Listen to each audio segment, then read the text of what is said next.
Hello everyone and welcome for the final time this season to the Virtual Mini Challenge Season 2.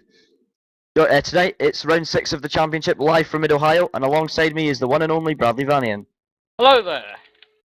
So Bradley, we've come to our final event of the season. It's been a joy to have you alongside me and a joy to watch this incredible action, of which you will be seeing for the last time today. We've got two races here from the American track Mid-Ohio. This is the layout without the chicane, and it's two 17-lap races. So we're going to see some incredible action once again to top off what has actually been an extraordinary season, it has to be said. Yeah, it has been an extraordinary season, and one reason why it's been a bit extraordinary is that we have a final round championship decider.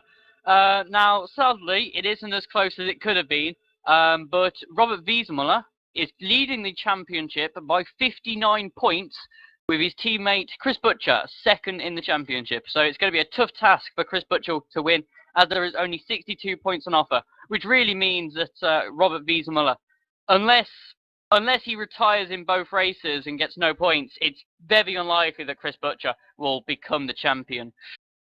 Yeah, definitely. And even if Robert Wiesemuller does retire from both races and Chris Butcher actually wins both, if Robert Wiesemuller got two pole positions, he'd still be a champion. So it's really unlikely that Chris Butcher's going to have any shout at this one. But you never know what can happen in sim racing. But as you say, both of these guys in THR Red have done an incredible job this season to be in the positions they are, with as many points as they have. Of course, the battle for first is not the only battle we have. Third place in the driver's standing, one of his best seasons in the Touring Pro Series. He really has come alive in this championship. Eric Strand for Ice Cold Racing on 177 points, and he is actually currently fastest in practice, but we'll get to that in a minute. He is followed in the championship by Toby Davis. Now, Toby won his first race of the season last time out at Sebring, and he's only 5 points behind Strand, so he'll be looking for a top 3 in this championship, which I'm sure he'd be delighted with, considering how much he was struggling with the car earlier this season. Yeah, and we also have a small battle for second in the constructors between Ice Cold Racing and THR Orange, as the one Ice Cold Racing driver, Tom Ealy's not taking part, and both of THR Orange's drivers are. Yep, so let's have a quick look at the next events coming up in Touring Pro Series. First of all, on Wednesday, join us live at 18:45 GMT for round 5, I believe, of the Thomas Lecole Clio Series, live from Most. Yeah, that is round 6, and actually round that is six, the final. It's actually quite a big occasion for the TPS, as it is actually the final ever race for the TPS using the Clio Cup 2008 mod. The mod has been used for all of the seasons so far, season 1 all the way to halfway through season 4. And after Most, we will have a small break, and then we will be back with a 2013 mod. The cars are slightly different, and I don't think it'll be too much of a game changer, but it's going to be very interesting how all the drivers react and adapt, obviously. And then just a few days later, we have round 6 of the virtual V8 Supercars with the second event in the North American Tour of the Championship at Circuit de Gilles Villeneuve and Montreal. It is 17:15 GMT, which is 6:15 in the UK, and that is on the 8th of June. Got a very, very close championship hotting up there. But now to our main event currently, which is the last round of the mini challenge. So just currently in practice, and first is Eric Strana. Yep, Eric doing a great job for Ice Cold Sweden on that 138.437, which is an incredibly fast time. With these 138.4s seem to be the peak of what these drivers are managing this week. I'm not sure if we've seen too many times below that, but I'm sure it's possible, judging by how close these drivers are to actually breaking that barrier. Second place, Robert Wiesemuller, the current championship leader, on a 138.475, trying to end his season in style. I'm sure he'll be going all out to win both races. Of course, maybe he'll be taking it slightly easier in the first one just to make sure he definitely gets the result and wins the championship, but I'm not sure if he's too worried about that, of course. Yeah, he only needs 3 points to win the championship. And just a note, at the end of the previous round, we said that Chris Butcher's championship was over, but due to some after-the-race penalties and 2 disqualifications for a driver, it meant that Chris Butcher was actually still in the hunt, 59 points behind. So it's all to play for. Yeah, definitely. And Chris Butcher actually did have a troubled event last time out at Sebring. he got involved in quite a few incidents while trying to fight his way through the field, and just didn't have the greatest time of it. So that's really what killed off the championship. So he'll definitely be looking for a couple of race wins here at Mid-Ohio, as will most of the drivers, of course. You always want to end the season in style, and this will be the last mini championship until it'll be quite a few months before hopefully Virtual Mini Challenge Season 3 begins again. So this is, you know, these drivers do want to end it with a bang, it has to be said. Yeah, and I've just been noticing the times from last season. Actually, there's not much difference. The fastest time last season at this track was a 38.400. So it isn't really that different from what we have now. So none of the drivers seems to have been improving at the top much, just in general. But I don't think that's going to actually affect the battling, as I think a lot of the drivers further down the field have improved. And yeah, just a reminder, we only have a few new liveries for this event, as this is the final round. One of the teams, Optimum Sim Racing, have got some new liveries. We also have THR driver David Young with a new livery and a manga-inspired livery. And actually behind him on the track, you can see is Jonathan Orca-Quinn, if we get to him. There he is, and he's also in a very similar inspired livery there. Yeah, great looking car. He's quite keen on the manga design liveries. Is Jonathan Ockercliffe. We've seen that on quite a few of his cars, but it's very interesting. It stands out, and it's good to see drivers, you know, experimenting a little bit on the last round, trying to make an impact on the scene. There's also Scott Serving who's got livery, but he just left the game. He's got his Season 2 livery, which was based off the old Minardi. Lars Bergman has got a BMW-inspired livery. And I believe he's actually going to be using a similar livery in the final round of the Virtual V8 Supercar Championship. His name, Lars, there, just at the bottom. Yeah, very creative, and it's a great-looking car. But more importantly than just looks is actual speed. And that is something that Eric Strana, Robert Wiesenmuller and Chris Butcher seem to have. So Chris Butcher currently in 4th. He's currently done a 38.5, although he was the pole sitter last time out in the season. Look at Toby's time though at the top. He's done a 38.335. Wow. That's incredibly fast. And we were saying a minute ago, you know, these drivers, the reason they haven't been improving massively from last season is because they're such, you know, top class drivers. They would have found the limit last season, and the cars haven't changed at all. So, you know, it just shows that they're consistently finding the limit of these cars and showing that with the times being so close, they're really just proving that it's almost impossible to go faster. Except Toby Davis seems to have really ripped up the scrapbook there with a 138.335, which is an incredibly good time. From the Englishman, who will be, of course, fighting for that 3rd position in the championship. And actually, it looks like the top 4 in the practice server, at the moment, are actually the top 4 in the championship in almost reverse order. Not quite, but you know, it just shows how competitive it is up at the top. And I mean, if these 4 drivers had been this close all throughout the season, maybe we would have had a 4-way scrap for the championship. But the way it's gone, THR Red have really gotten those results consistently and had that pace throughout the entire season, and that's what's really paid dividend for them and put them right up the top. Yes, it has. Obviously, Chris Butcher was a bit unfortunate in the middle of the season with a technical fault at Cascavel, which cost him about 27 points. And you know, if he hadn't got those 27 points, then it would have been a lot closer in this final round. But it still would have been a very tough task after some disappointing racing last time out for him. Who else do we have? We also have Chris Shepherd and Xavier Carvalho, who are doing very well. Now, Chris Shepherd, he's been a very quick driver all through the season. He's been fighting in the top 5. I think one of his most notable appearances would have been at Norris Ring. And Xavier Carvalho, usually been a midfield runner, sometimes be fighting around the top 10, but here he is in 6th and only 2/10 behind Toby Davis's time in practice. No, that's great by Xavier De Carvalho. We haven't seen him right up the front too often this season, as you were saying. He's been a really consistent runner, and just look at that pace he's got there. In the top 6, it's incredibly hard in this kind of strength of field, and to see him up there is absolutely fantastic. Also, another man I'd like to note is doing a great performance this week is Ryan Walker, up in 8th position. He's only 1/100th of a second off Xavier De Carvalho, so even if he improved by just 1/100th of a second, he'd be up to 6th position. So Ryan Walker doing a great job, and we should also mention the fact that, as you can see there, he's racing for the Airstream group. Now, so far this season, we've only seen 2 cars out at one time. You've got the brothers Ben and Matt Richards that are owning that team and set up that team, and they've been racing together, but they finally managed to sign a new driver, which I'm sure they will be delighted with, and that is Ryan Walker, and he is just showing what that team's capable of with a top 10 result in practice. So that's great to see. Yeah, first time that Airstream have had 3 drivers this season, and Ryan's been a very good addition to the team. He's got some very good results. He was a bit unfortunate at Hebron East after an incident which ended his race when he was running outside the top 10, but he was fighting for the top 10 in the whole race. Sorry, there may be a few problems with the cameras currently. I think you have to click on the window. I think that should sort it. No, it's more than that. So yeah, okay. Just got 3 minutes to go until qualifying, and last time Look at out, Toby's time. Sorry, I just noticed Toby Davis's time. He's done a 38.235. Wow. That is absolutely unbelievable. And yeah, we've got the cameras back going now. But yeah, sorry to butt in there. I couldn't help myself. But looking at that time is just incredible.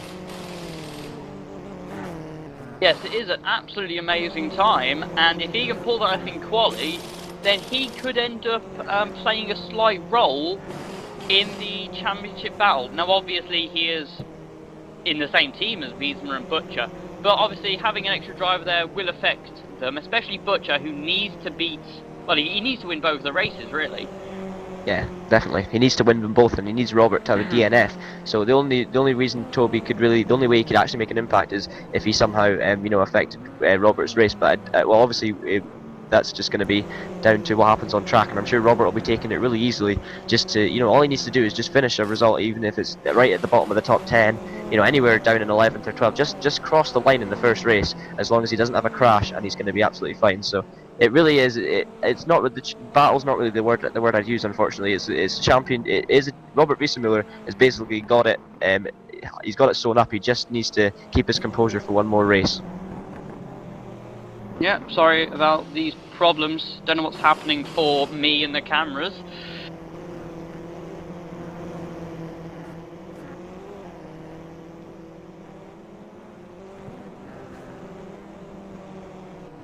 Sorry, we and Bradley are having a few technical issues here with our RD viewer, but hopefully we'll get that sorted soon enough with some lag issues. But yeah, as we were saying, actually, sorry, I'm just noticing Eric Tvite's gone purple through Sector 1, so he's going to be showing some more pace. Down in 10th at the moment, you could say that's reasonably disappointing for the young Dane. Sorry, not Dane, Norwegian. So yeah, he'll be looking for a stronger result than that. He's been quicker than that this season. He's won a race, the second race at Campo Grande, I believe, and that was a fantastic event, which we'll sure talk about a bit more about if we have time. But the time is actually half past, so we should be going into quali in any second now. But yeah, just speaking, because this is the last round, of course, we're going to have quite a bit of reflection going on. And I have to say, my favourite moment from this season has got to be that last lap of race 1 at Campo Grande. We had Simon Keelov leading the entire race, makes a slight mistake on turn 1, and Eric Strand manages to get through. And then we had an absolutely titanic battle between the top two, and even the guys in 3rd and 4th were involved, even ending in a crash for Tom Ely on the last corner. But just an absolutely extraordinary event, and it all came to a head in the last lap, and we saw a great battle between the Precision and the Ice Cold driver, and Eric Strand ended up coming out on top to take a famous first win in TPS. So that was one of the best events of the season. I don't know about you, Bradley, what you found was what your favourite point of the season was? I think I'd agree with you. Campo Grande, the final lap, Strand overtaking Kilo, Ely and Wiesmuller incident, it was all happening, and it was great for Strana, and it was a very good moment for the TPS in general. Yep, sorry, I'm just going to have to disconnect quickly from RD, see if I can get this problem sorted.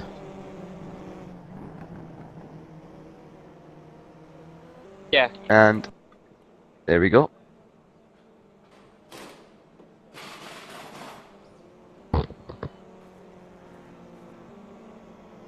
Right, so we're having some serious lag issues, it looks like, at the moment, which makes it difficult to control these drivers. I've got some kind of control of who we're watching, but we're not really managing to see it. I'm not sure if it's fine on the broadcast, but yeah, a bit of a problem going on here.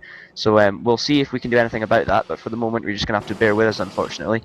But we have actually gone into qualifying, so if this does get sorted, we will be able to give you an onboard lap of Mid-Ohio. It's a fantastic track, loads of elevation changes and great long straights and overtaking opportunities. But until then, I'm afraid we're just going to have to roll along and see what we can do. Okay, so it looks like now I think John's going to be on the cameras. Yeah, Sunny, I'm joining yeah. the cameras, and I'm not at all familiar with the commands. It's just because Bradley's having some issues and it won't work for him, so I'm gonna have to take control. And sorry if I'm not showing much of the overlays and stuff. I'm just unfamiliar with it, but I'll try my best.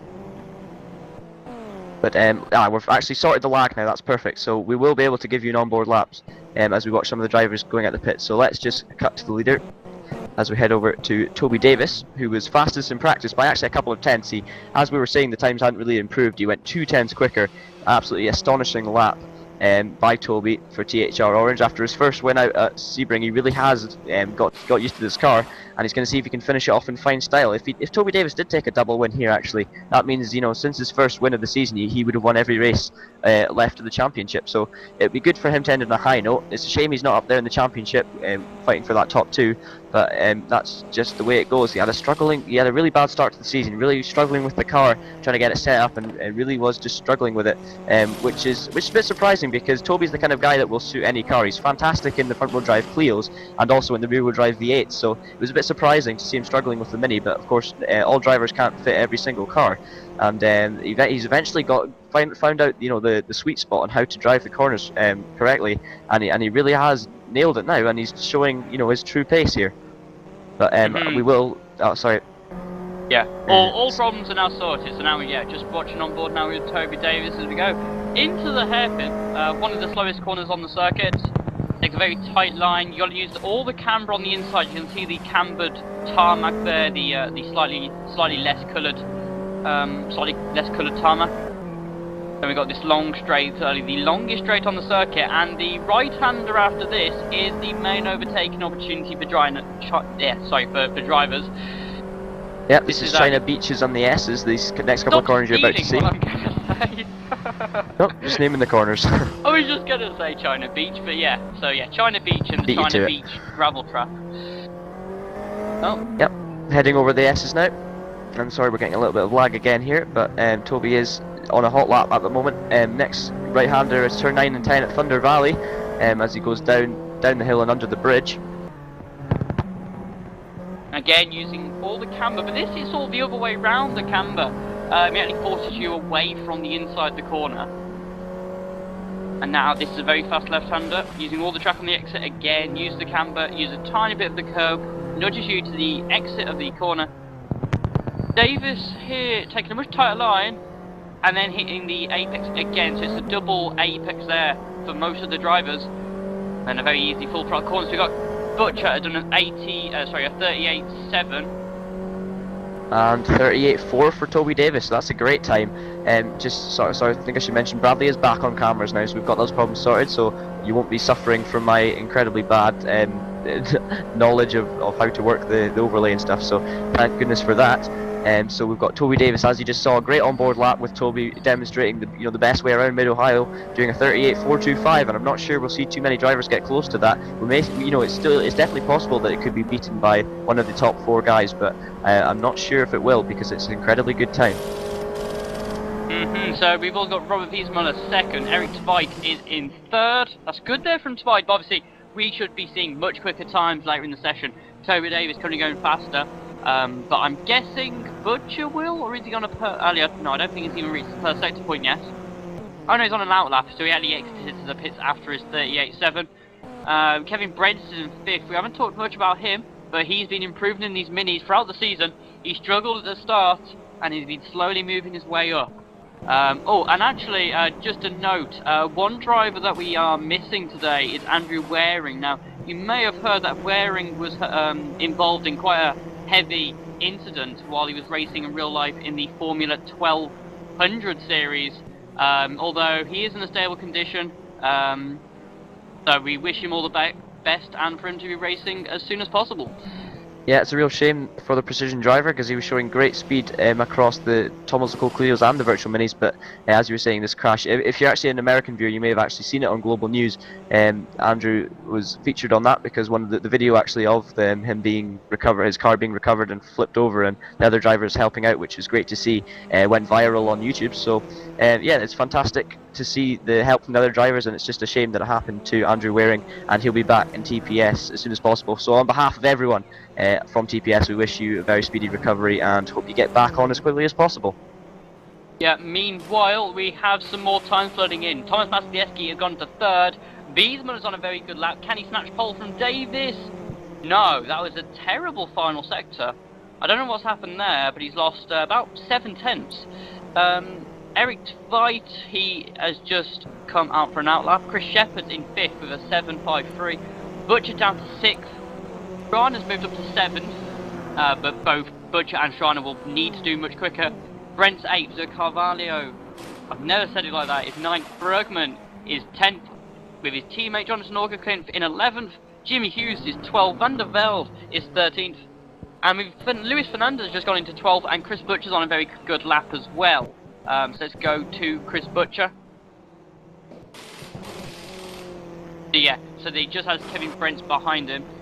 I'm guessing he had a slipstream on the back straight, so just in the middle sector now, which is a very twisty section. And then you've got this little bump here, which can catch out drivers if you're not focused enough. As it's much easier than you would think to actually lose control on a bump, because the back of the car goes light as you go over it, and in a rear-wheel drive especially, it's extremely hard. But it's still not the easiest of corners on the exit with a front-wheel drive Mini either.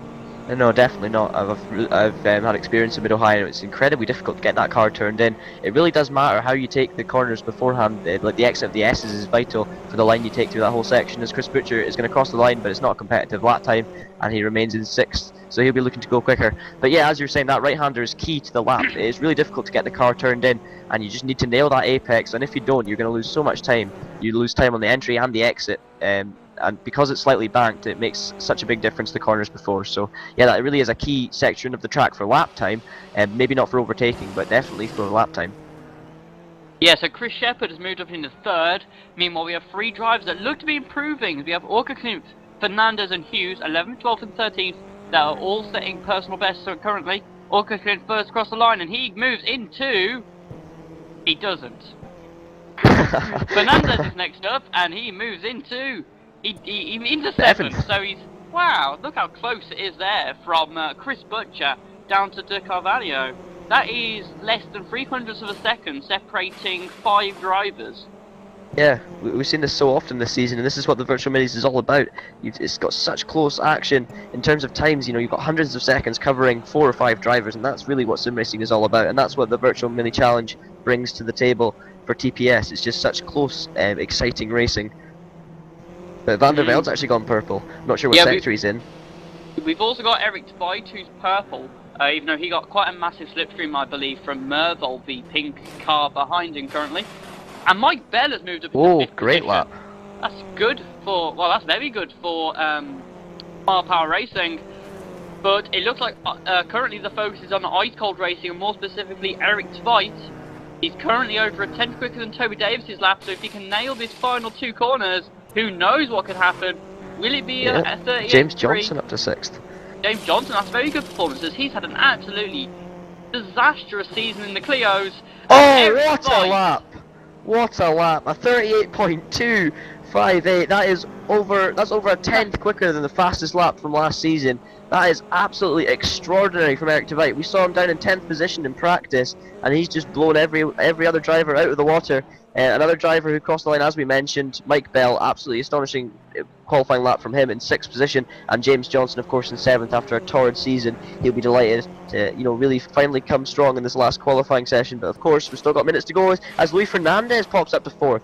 So this is a great performance by quite a lot of these drivers. We're not seeing the likes of Eric Strand and Chris Butcher up there yet, but I'm sure they will be in the next 50 seconds. But they've only got one more lap to nail.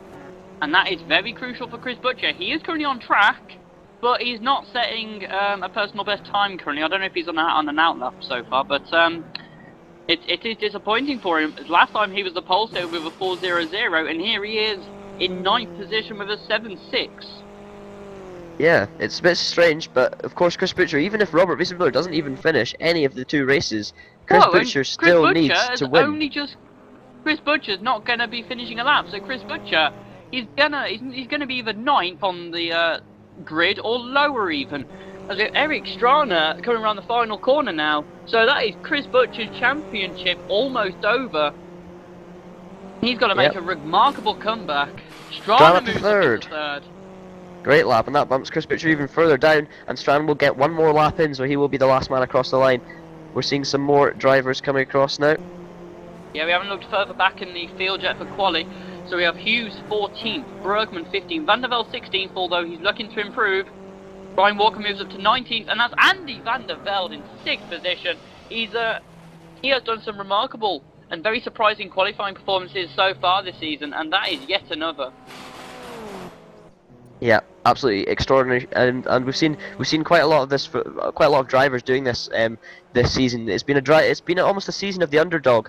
You know, the likes of Jonathan Ockerclinth is one name that stands out for me. He's had a great season. He's usually, you know, towards the back in Touring Pro Series. He's come into this virtual mini challenge and he's really put his car out there. He's even, you know, he's been fighting for top 5 positions in a couple of races, and also the likes of David Junt, Louis Fernandez, all these guys have had a great season. Mike Bell's had a good comeback since Sebring, and Chris Shepherd's been up there. And of course, you've always got the old, you know, the THR Red drivers are always going to be up there, proving, you know, why they are up there, and you know why they're at the top of the championship. It's just been a great season. There's been so many drivers competitive. It's been so closely packed as well. We've not seen anyone really break away with it in terms of drivers. So yeah, it's just been a fantastic season all around, as our second last qualifying session comes to a close in just a few seconds. Just seeing, is Eric Strand doing a good lap? No, he isn't. Chris Shepherd is though, and so is David Junt. Chris Shepherd's gone up to 6th position, so he's gained 1 position there with that final lap for him. David Junt coming across the line. Can he move into the top 10? Let's see. Coming now. The start finish line is very close to the final corner, and he doesn't move up, so it's disappointing for him, considering he was on a personal best. And that is it, actually. I don't believe there's anyone else. No, there isn't. So it's Eric Tveit on pole. Yeah, a great performance by Eric Tveit for Ice Cold Racing. He's not been incredibly fast this season. I mean, he has won a race and he's been up there, but he's had quite a few mistakes. We saw him end up on his roof in Sebring last time out, and we've seen quite a few errors from Eric this season. He's not been consistent, but when he's had the pace, he really has had the pace. But now we're going to jump to a Thomas Lecole Clio Series trailer, so just bear with us.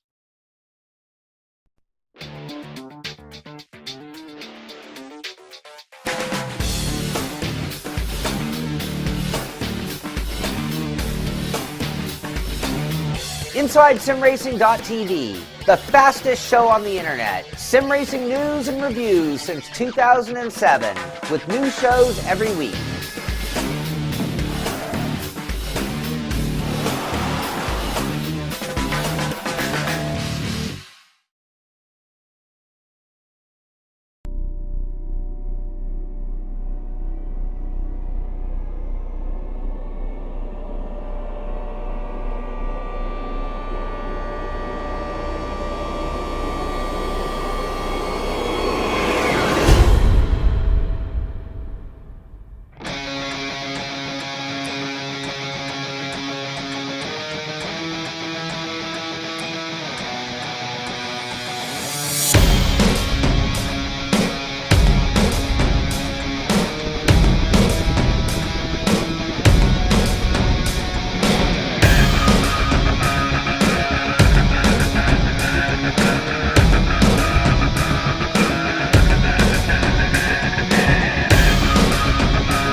And we are back with 2 minutes to go in warm-up before the first race here at Mid-Ohio, and the race which will probably decide the championship. So Robert Wiesemuller is leading the championship by 59 points. Butcher is second place, and as neither of them got pole, the only change is that there's less points on offer for Butcher to get. So there's only 61 points remaining for Butcher now. Yeah. So of course that's just little differences, but the main thing is Butcher just needs to win this race. If he doesn't win this race, Robert Wiesemuller is champion. So yes, we'll of course be definitely covering that for you throughout the event. We'll be able to give you a full grid rundown when we start the formation lap, which is just a minute's time after this warm-up session. But yeah, expectations for this race, I think Eric Strand's definitely one to watch. He was quick in practice, he was quick in qualifying, and he's out there to get that third position in the championship. He really does, it'll be a fantastic result. A top 3 in a top tier of TPS in the Virtual Mini Challenge is definitely no mean feat. It definitely, shows that you're an incredibly capable driver, which Eric Strand, of course, is, and he just wants to prove that. And he's out there doing the good job this season. Of course, the man he's got to beat for him, unfortunately for him, is Toby Davis, who has shown even more pace, as to be said, throughout this event. So it's definitely going to be exciting between the two of them. There's only 5 points in it, so really it comes down to who in the end of the day wins today, unless they are, evenly matched in terms of positions throughout both races. So yeah, it's going to be definitely an exciting one to keep an eye on. As is the teams championship, of course, the battle for second position in the championship, I believe, between Ice Cold Racing and THR Orange, with the absence of Tom Ely. And yes, it is. As the THR Orange team, they need to get about 30 more points than Ice Cold Racing team to overtake them in standings, and I believe that would be THR's first ever 1-2 in the team's championship, which is that is one very good feat for any team. Yeah, I don't know. I think you're right there, and that would be, it's crazy to think that THR haven't done that already with their dominance in so many other championships. But yeah, that's definitely surprising to hear. But great for them if they can get the first and the second. Of course, the team that wants to stop them is Ice Cold Racing, and Ice Cold have really made an impact within the last couple of months at TPS. They're bringing in some new drivers, and they really are pressing to try and get themselves up with THR, the likes of THR and Precision. And with the Virtual Minis, they've really been able to do that. They may have struggled slightly in the Virtual V8s and the Tom Alonso Cole series, but coming to the Virtual Minis, they really have done a great job this season to be fighting, even to be anywhere near the THR at the top of the team's championship, and also in the drivers' championship is a great feat. Yes, it is. So all the cars will now be lining up on the grid. There is a formation lap before this race and also before race 2. We have 17 lap races. It's just going to be all race action. No need for pit stops. The tyre wear is not much of an issue. It is all about how fast you can go and how well you can race. And this is actually looking to be very similar to what we had last season at this circuit, where we had a massive train at the front. We had a very, very good battle up front with THR. There was Eric Twice involved as well. In the end, it all boiled up and an incident occurred which ended up causing problems for Robert Wiesemuller, who at the time was fighting Peter Dweevelaar for the championship. And this time, though, it's the opposite way round. It's Wiesemuller who is on top, and Butcher, who needs to have a very good result to win the championship. So let's just go through the grid then, John. Yep, definitely. So on pole position, Eric Tveit looking to end this championship with a bang for Ice Cold Racing. Alongside him is Toby Davis for THR Orange. He's looked great in practice and in qualifying, and he'll be looking to nick that third place in the driver standings. Third and fourth on the grid, Eric Strand for Ice Cold, and THR Red championship leader Robert Wiesemuller, who will be looking to seal the deal right now, right here, right now. Louis Fernandez in fifth, a great job for him, and in sixth position is Chris Shepherd, another good drive from him for Smile Power. Seventh is Andy van der Velde for ADR, and eighth is the second THR Orange car of Thomas Matizowski. Ninth is, I'm sure a man will be very chuffed with his qualifying, Mike Bell, alongside James Johnson in 10th for THR Green. Chris Butcher all the way down in 11th. Behind him is Kevin Brents in 12th, and THR, it looks like a second THR Orange team, so there's 3 THR cars in a row. 13th is Xavier Di Carvalho, who may be slightly disappointed after his great showing in practice, and 14th is David Junt. 15th we have Jimmy Hughes And 16th, starting 16th, is Lars Brugman in that special Optimum Sim Racing livery. 17th on the grid is Ethan Bass, and 18th is the second ADR driver, Davy van der Venne. 19th is Jonathan Ockercliff, and 20th is Ryan Walker for Airstream. 21st is Ray Lilly, and 22nd is Rico Arnold. Starting 23rd, another Optimum Sim Racing driver, Scott Sovic, and alongside him, the second Airstream car of Matt Richards. 25th on the grid is Old Pinky Omar Marias Mirabold, and 26th is Vinicius Ferreira for Smile Power, and rounding off the field, 27th, the third Airstream car of Ben Richards. Yes, so Eric Tveit is now on the grid as all the cars are. Yeah, sadly we haven't got the best view of the start, it seems. Yep, so we may not be able to see the lights, but we'll definitely know when the cars start moving. Hope for no jump start from these drivers, but they'll all be, adrenaline will be pumping right now, as that's Di Carvalho just entering his grid space, so that's 13, so they are piling in at the back. We wait for all the cars to come out, and then the lights will go on. As you can see now, you can't really see them because the Touring Pro Series logo's in the way, but we're about to go green here at Mid-Ohio, and we have gone green. And it looks like a good start by Toby Davis. It's quite hard to see from this angle, but they're going to go side by side into turn 1 by the looks of things. I think Tveit's just got the advantage from Toby Davis. It's Robert Wiesemüller in a safe third, ahead of Eric Strachan in fourth. Luis Fernandez is in fifth as they round the first corner. Chris Shepherd holds on to his sixth position. Butcher's already up to 8th, so a great start from him. But it is Tveit from Davis, from Wiesemüller and Strachan at the front. Yeah, he's looking like a very clean start as well. I can't see any major incidents.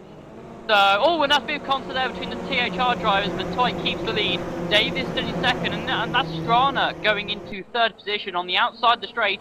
Now everyone's trying to get a slipstream, Tveit on the inside, and everyone is following him. Yep, so this massive pack of cars stream towards China Beach for the first time. This is one of the main overtaking zones. Will we see any early overtakes for high positions? It looks like Chris Shepherd's actually down the inside of Luis Fernandez as we have contact between Tveit and Toby Davis out front. And now Eric Strachan will be looking to capitalise on that. There's a bit more shuffling behind between Fernandez, Shepherd and Matazowski, but now we follow this lead battle as Toby Davis really does press hard on the back of Eric Tveit. He really wants this race win. Yes, he does. Oh, and that's Strachan on the inside. He can't make the move stick, but that was a very aggressive move, and I don't think it was ever really going to work. Nope, this is already getting feisty. Further back, we have Xavier de Carvalho, Mike Bell, both of them have lost out. Who else has lost out? Ander van der Velde, I don't believe he has. So we got, wait, was that Mervold? Mervold has gained massively in 17th position. Ferreira's up to 21st, got Sovic down to 27th, so is Ryan Walker and Van der Venne has also lost quite a bit of ground. So looks like they may have had an incident there as they were in very similar positions, but back to the front where Eric Tveit is on the inside defending heavily from Toby Davis with Eric Strachan behind, and that is a great cutback move from Davis, but can he make it stick? I think he can. I think yeah, definitely, and it's a great move from Toby Davis. Now the ice cold teammates go side by side. It's Sweden versus Norway in the ice cold camp, and it looks like Sweden are going to come out on top this time with Eric Strachan taking second place from pole sitter Eric Tveit.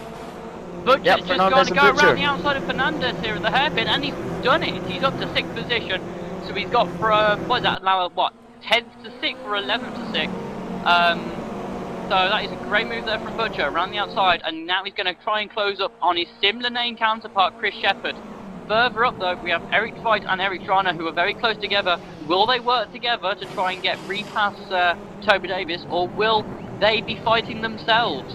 Toby Davis runs wide, and now that's Eric Strachan looking to go through. He's on the outside, but no, he has to brake early, as going around the outside there just wouldn't have worked.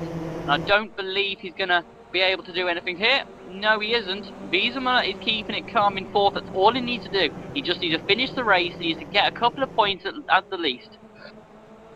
And this is Eric Strachan. Is he going to go on the inside of Davis? Yes, he is. But now the next corner is a left-hander. Will he go around the outside? He's going to try it. Oh! He didn't fully commit. I think that if Strachan had committed there, around the outside, he would have made it up. But Davis actually held the inside, believing that Strachan would actually cut back. But he didn't in the end. Yep. So we're heading on to the end of lap 2 now. So this is the start of lap 3 in the 17-lap event. And Toby Davis maintains his early advantage, 2 tenths ahead of Strachan, who is also 3 tenths ahead of Eric Tveit. Robert Wiesemüller is in 4th, so the top 4 covered by less than a second. And Chris Butcher, an astounding start from him. He really does want to keep this championship alive if he possibly can. In 5th position, 1.2 off the lead. Chris Shepherd in 6th position is actually having a look at Chris Butcher right now, so he obviously doesn't agree with that. and Shepherd is really looking feisty behind the THR Red driver. So let's see if he can make a move. This will be great for his self-esteem if he can, really take the fight to these THR guys throughout the race. Yes, he can. Obviously, he's at pace throughout the season, and he's been fighting with some of the drivers. But two drivers that are currently fighting now are Davis and Strana. Strana going around the outside. No, Davis runs a bit wide though, and this might help Strana going into the next right-hander. Let's say going down the hill. Davis defends well, and that's Butcher almost having contact with Shepherd.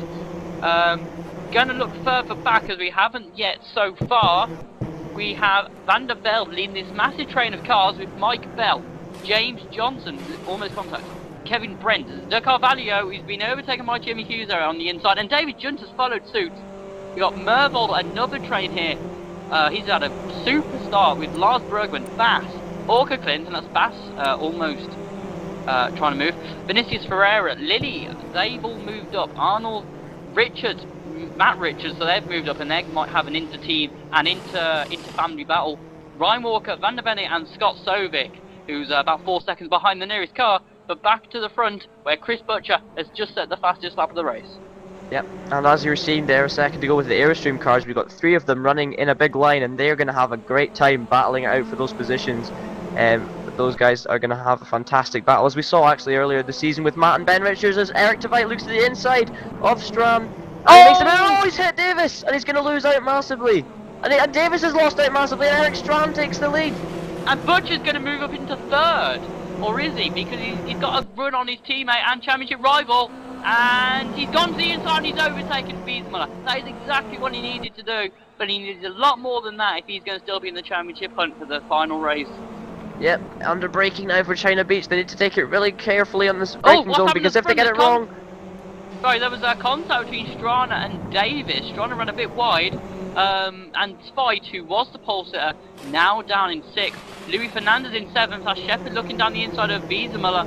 And this is exactly what Butcher needs. If Wiesmuller is struggling and ends up having to fight, he might get involved in incidents, and it might see the end of his race.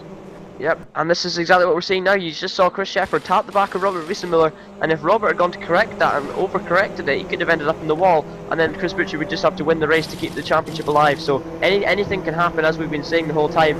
But really an eventful start to the race. Toby Davis has done a great job. He got bumped out, unfortunately, by Eric Tveit, and that was just unfortunate for Toby that he's lost the position in the lead. But Eric Strand will be laughing as he takes the lead of this race, heading now to the start of lap 5. So it's Eric Strand from Toby Davis, Chris Butcher for THR Red ahead of his teammate Robert Wiesmuller in 4th. Chris Shepherd's looking incredibly racy in 5th. Tveit down to 6th. Louis Fernandez in 7th. And Thomas Matazowski is in 8th at the moment. Look at this massive gaggle of cars heading through turn 1. That's a fantastic view of the spread out field. And there is the 3 Airstream drivers. They are very close. So Eric Strana, will he be able to get a gap? Possibly, if the THR drivers fight, and that is what they're doing. Wiesmuller now is looking on the inside of Butcher. This is very important for the championship. If Wiesmuller can just stay with Butcher, that is the championship wrapped up. Currently though, Butcher needs to be winning. 2nd place or the 3rd, 4th, 5th, or even 22nd will not be good enough. Yep, definitely not. And so the cars break down, and Strand's got a bit sideways under braking there. He got he definitely got a tap there from Toby under braking. Just as he got towards the apex corner, there was a slight tap. And that sent the back of his car slightly sideways. Yep. Obviously, it's very easy to control in a front-wheel drive Mini. This is the section of the track where you can lose a lot if you run wide. We saw it earlier with De Carvalho, just missed the apex, and it just cost him 2 positions straight away through that corner. And that is really a vital corner on this circuit. As we look back through the field, you've got an ADR driver doing well up there, and Andy van der Velde up in the top 10. And then, of course, we've got James Johnson and Mike Bell also in high positions compared to what they've been so far this season. Looking back further down the field, then you've got Vinicius Ferreira, another Smile Power car, and Jonathan Ockerclint just ahead of him. We've got a good battle actually going on here between Ferreira as Chris Butcher sets the fastest lap, and side by side Ethan Bass and Jonathan Ockerclint. And this is some of the great battling throughout the field, even down towards the back. We're still getting great action going on as Eric Strand continues to lead. Yes. Okay.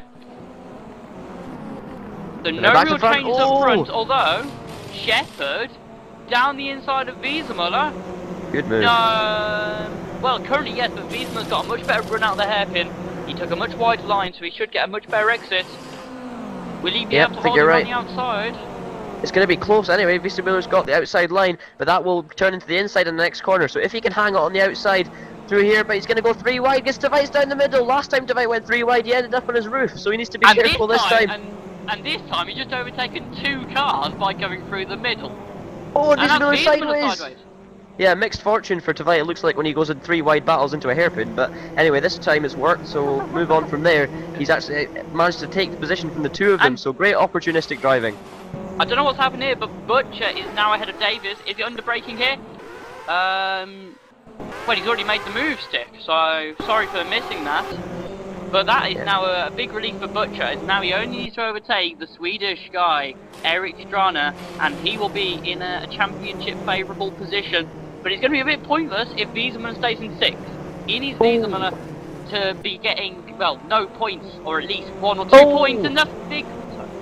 Yep, Tvite being bumped around there a bit by Chris Shepherd through the corner, letting him know he's there. As once again, Chris Butcher sets the fastest lap. He really is determined. But yeah, Erik Tvite, a few bumps from behind, and he managed to hold that well and hold the position. Chris Shepherd is looking so feisty out there. I would not want to be in his way because he's driving absolutely incredibly well, making great moves, and he's managed to, you know, get up there into that top 5, and he'll be looking to finish there because that would be great for him and for the Smile Power Racing team. And you've got Louis Fernandez making contact with Wiesenmüller. Wiesenmüller must feel like he's being bullied a bit as well. He's been pushed around quite a lot. I've said this, if he gets involved in it, if he gets involved in the middle of the pack, more likely to be involved in incidents, and then just one nudge could be the difference between his engine blowing up and, well, winning the championship, really. Yep, he'll definitely be hoping not to do a Toby Davis, and you could say WTM, you could say Bathurst, or just virtual V8s, but you know... that's Van der Velde. That is a very aggressive move, and I think when he just overtaken Fernandez by a very large dive bomb, it seems. Is Fernandez? No, he's just making contact with Fernandez, so he only gained 1 position, but that was probably 1 position too much for Fernandez's liking. Yep, it was questionable, but it did seem like it was an aggressive move, but I'm not sure. I think it did look like a reasonably fair move, but he was definitely pushing it. You know, if someone had turned in there, he could have found himself with a damaged car, but that's the risk he got to take. And he moves up to the 8th position, which he will be happy with, now behind Thomas Matazowski, teammate to Toby Davis. And yeah, Chris Butcher, as you're saying, just needs to get past Erik Strana, as we see some more shuffling going on there. We've got Louis Fernandez being passed around the outside by James Johnson, which is a nice move if he can make it stick. And for probably about the 27th time, Chris Butcher sets the fastest lap. And this is a large turnaround in form here from Johnson. Usually in this series, he seems to be qualifying in the 20s and getting taken out on the opening lap. Yep, seems to be a bit of a trademark of James Johnson. He gets all the luck and it's all bad, but these are the guys that have had the best luck this season, are the THR Red drivers. Although you could say Chris Butcher was unlucky with his monitor, but anyway, I guess that happens. And Butcher is now right on the back of Erik Strana for the lead of this race, and he's been setting fastest lap after fastest lap after fastest lap. And I can go on forever, but yeah, he's only 3/10 behind Erik Strana, and he's in the slipstream right now, heading into the best overtaking point on the track. If he takes the inside here, he's got a good chance of holding it, although he will be on the outside for the left-hander, and he's not close enough there, so he's taking it safely and waiting for the best opportunity possible as they head through the S's, and Strana maintains the lead. Now this is the bit of track where you really do need to nail the racing line. It's more important than anything. You need to make sure you don't carry too much speed, because it will affect you massively on the exit of this section. Yeah, I'm just trying to see what battles are further back. Butcher's making slow progress, but it is hard to make slow progress on Strana when he's going so quickly. It's been a very good race from Butcher so far. He started from, what, 10th or 11th, and he's already in second. Great race. He was in second after about 6 laps, so absolutely superb and exactly what he needed. Yep, he's a man on a mission. Yeah, Wiesmann in 6th, and it seems to have calmed down now. That's what he would prefer. So, Chris Butcher now, going through the final corner. Let's go on board as he catches up with Strana. Will it be another fastest lap? No, not this time, but we are halfway through this race. Yep, of course the tyres will be starting to go off slightly, so maybe the times will not be quite so fast as they were. And you got a great shot actually from the side of Chris Butcher's car, just showing you how close he is to Erik Strana at the moment. Strana looking for a second win of his TPS career. The young Swede done a great job this season, as we've said, and if he wants to hold on to his 3rd position in the championship, he's doing it in the best possible way. and he's doing a great job out there in front. Toby Davis will definitely be looking to try and get past him, which would also mean trying to do something about Chris Butcher. Speaking of Chris Butcher, look how close he is now to Eric Strand. Eric Strand defends the inside. Butcher goes to the outside. As we cut back to the TV camera, can he cut round the outside? If he can make this stick, it'll be great, because he's going to have the inside. Davis is looking somewhere as well. I think Davis might take advantage. There's contact between Strand and Davis, but he's going to have to let Strand have the position, because there was a little bit of a bump there, and he doesn't do so. So great driving by the three of them. It's Butcher from Strand from Davis. Yeah, Butcher has done what he needs to do with the championship, but it is out of his hands. He needs Wiesenmüller to suddenly just disappear. That's what he would want in terms of the championship. I think personally, regarding Butcher, if he loses on the championship by less than 27 points, which is what he probably would have got if his monitor cable hadn't have come out during the Cascavel race a few weeks ago, then I don't think he'll be too happy, as that would have obviously cost him the championship. But I doubt he'll end up winning the doubt he'll end up getting that close to Wiesenmüller, unless Wiesenmüller does have an absolute disaster in one of these two races. Yeah, definitely, and it doesn't look like at the moment. Wiesenmüller's driving a very sensible and safe race in 6th position, and of course, even if Chris hadn't had the monitor disconnection, he'd still be leading the championship at the moment quite comfortably, and he may be pushing even harder to get more points here today. So yeah, it's been a great season altogether by Robert Wiesenmüller. He's dominated. Other drivers have made mistakes. Other drivers have had off weeks. Wiesenmüller's been on the pace every week. He took a convincing double win at Cascavel. And it's just been an incredible season all round for him, and he'll be looking to wrap it up in the best possible way here today. Now we're watching Ryan Walker, who will also be looking to wrap up his season in the best possible way, defending from Vinicius Ferreira and Ray Lilly. So we've got a really good three-way battle going on. It looks as if the Airstream cars have split up. Matt Richards and Ben Richards have actually both dropped back. I've been trying to mention that for a while, and who's this going 3-wide? Yeah, so we've got Mervold, and who is that? That's Bergman and David Junt, and Mervold taking both of them as they run wide. That's Mervold in the 14th, starting right near the back. And talking about right near the back, both of the Richards family members have dropped back significantly in the last 3 laps, as had Rico Arnold, Van der Venne, and I believe that's it. But those 3 drivers have dropped back significantly. Matt Richards must have gone in a separate incident, as he was at the OK, and then 1 lap later he was down in 26th. Maybe Matt and Ben came together. That would have been interesting between the two. No. It was Ben, Reiko, and Van der Venne was all off near the back at the same lap, I believe, or at least at the time I looked. And then the next time I looked, it was Matt Richards also down. So it must have been 2 separate accidents, or even just 4 separate accidents. Maybe they all just went off separately. Yep, got oil on the track. But yeah, lap 11 out of 17 at the moment. And this race, as usual, is flying by, and we've got Robert Wiesenmüller's now actually going on the offensive, on the offense, should I say, passing Chris Shepherd down the inside, a man who's been racing incredibly well so far today. And he takes the move. Tveit runs wide, and Wiesenmüller's going to almost have 2 cars in one corner, but Tveit gets the run on the outside and manages to maintain position. So taking a bit of a late apex there is Eric Tveit, who will be actually kicking himself for that mistake he made earlier, because he would have been right up there for the race win at this current point, but instead he's almost 4 seconds back from the leaders, so it's be disappointing from him, considering it was his mistake that cost him. But I'm sure he'll bounce back in race 2, and of course he can still get a great result in this race as well. Yes, he is, and I think one way to show how good his pace is if he can hold up Wiesenmüller for the next 6 laps. Yep, only 6 to go. It's crazy to think. Now, Robert Wiesenmüller, of course, these laps will be feeling, he'll be feeling like he's driving around Nürburgring Nordschleife on maybe a Vauxhall Corsa. It'll feel like absolutely massive. Yeah, my German pronunciation's not been the best, but yeah, it'll feel like an absolutely massive amount of time for Robert Wiesenmüller to finish this race. Although I'm sure he'll be having fun battling with these guys. But he's only got 6 laps now to go to wrap up his first ever TPS championship, and it would be a popular winner if he could do that. Well, either way, we're going to have a new TPS champion, as neither Butcher or Wiesenmüller's won a championship. Although I that's believe... great to see. Huh? No, I'm just saying that's great to see. Yeah. Although they have finished 2nd and 3rd before in championships. Yep, so they're obviously not strangers to the front of the grid.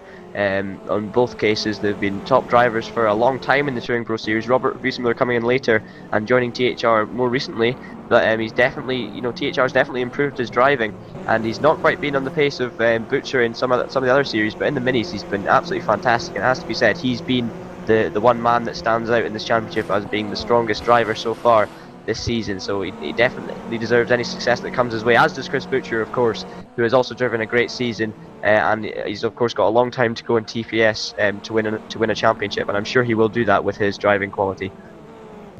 Yeah, I am sure he will too. So and actually it's getting very hairy now between the top two. Strana, since he's been overtaken, he hasn't been dropping back. He's just been following him. Obviously, he's been getting a slight tow, which would have helped him a bit. But in this middle sector, he hasn't really been losing time either. No, it seems like Strands really is holding onto the back of him well. And Butcher's doing all he can, as we've been saying, to this is the best he can possibly do. Of course, winning is the best anyone can possibly do, but he is doing what's necessary of him. And as you said earlier, it's all in the hands of Robert Riesenmüller of who wins the championship. Speaking of Robert Riesenmüller, he's just passed Eric de Veit for 4th, it looks like, and de Veit's taking him back. So it looks like we're missing a good battle there for 4th and 5th. It's difficult to keep track, of course, because we've got such good battles going on everywhere. As there's more contact, and Riesenmüller makes the place, and he takes the 4th position from Eric de Veit. And Chris Shepherd is just lurking in behind, waiting for a mistake. We're going to see what some of the action that was just happening there. Great shot from onboard Chris Butcher. The outside of this left-hander, super move, but Zweit was still there. But Wiesemuller had the inside for this very long right-hander, and that is where he got the 4th position finally. Yep. Now though, we still have Zweit hanging by his heels, trying to make his way past. He's going to get a good run out of the corner. Slight bump there, I believe, but that's no harm, no foul. Now he's just going to on this back straight now. Oh, but no, Shepherd somehow. Shepherd is now going to overtake him. Shepherd going to run the outside on that fast kink. Yeah, it would be a good move, and we're going to go 3 wide. We haven't talked about Matazeski, but he might even be able to get in a position here.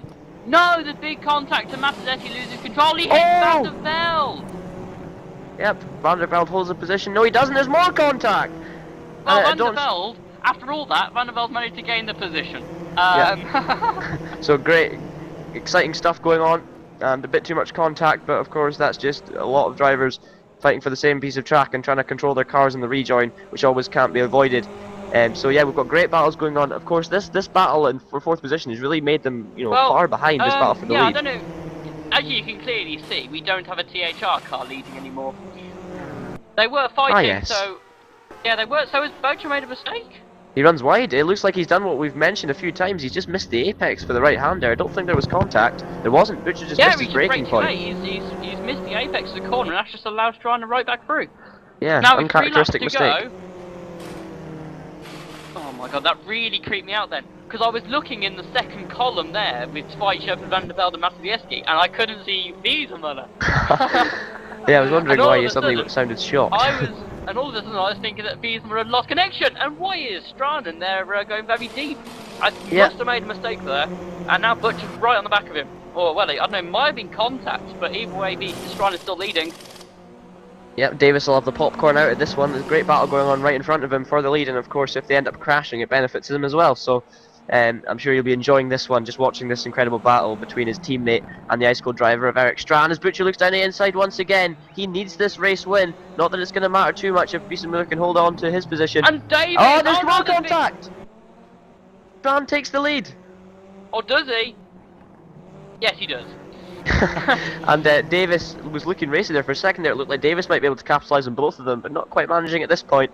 Only 3 laps to go, actually less than 3 laps to go in this one.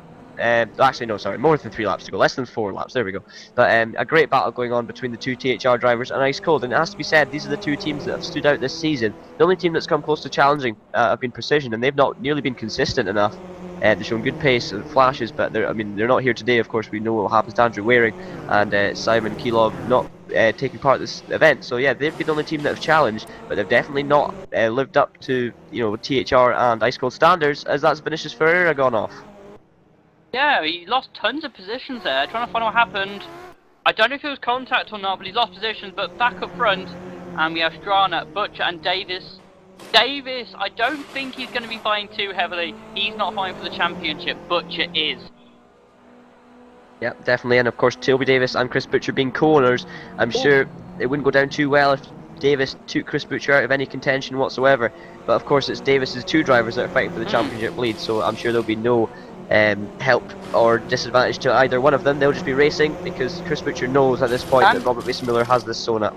Yeah, Van der Velde's just moved into 6th position, Butcher's now looking for the lead. And regarding Davis, I think he really wants to get 2nd position to help THR Orange get that 2nd position in the Constructors' Championship. Butcher goes down the inside, has he gone too deep? It doesn't look like it, he's got the inside line now.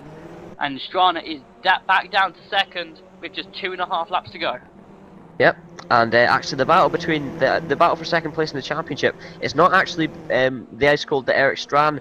He's racing. Eric Strand's actually racing for Ice Cold Swedes, and Eric Tveit is the one racing for Ice Cold. So this is really going to help THR Orange in their quest.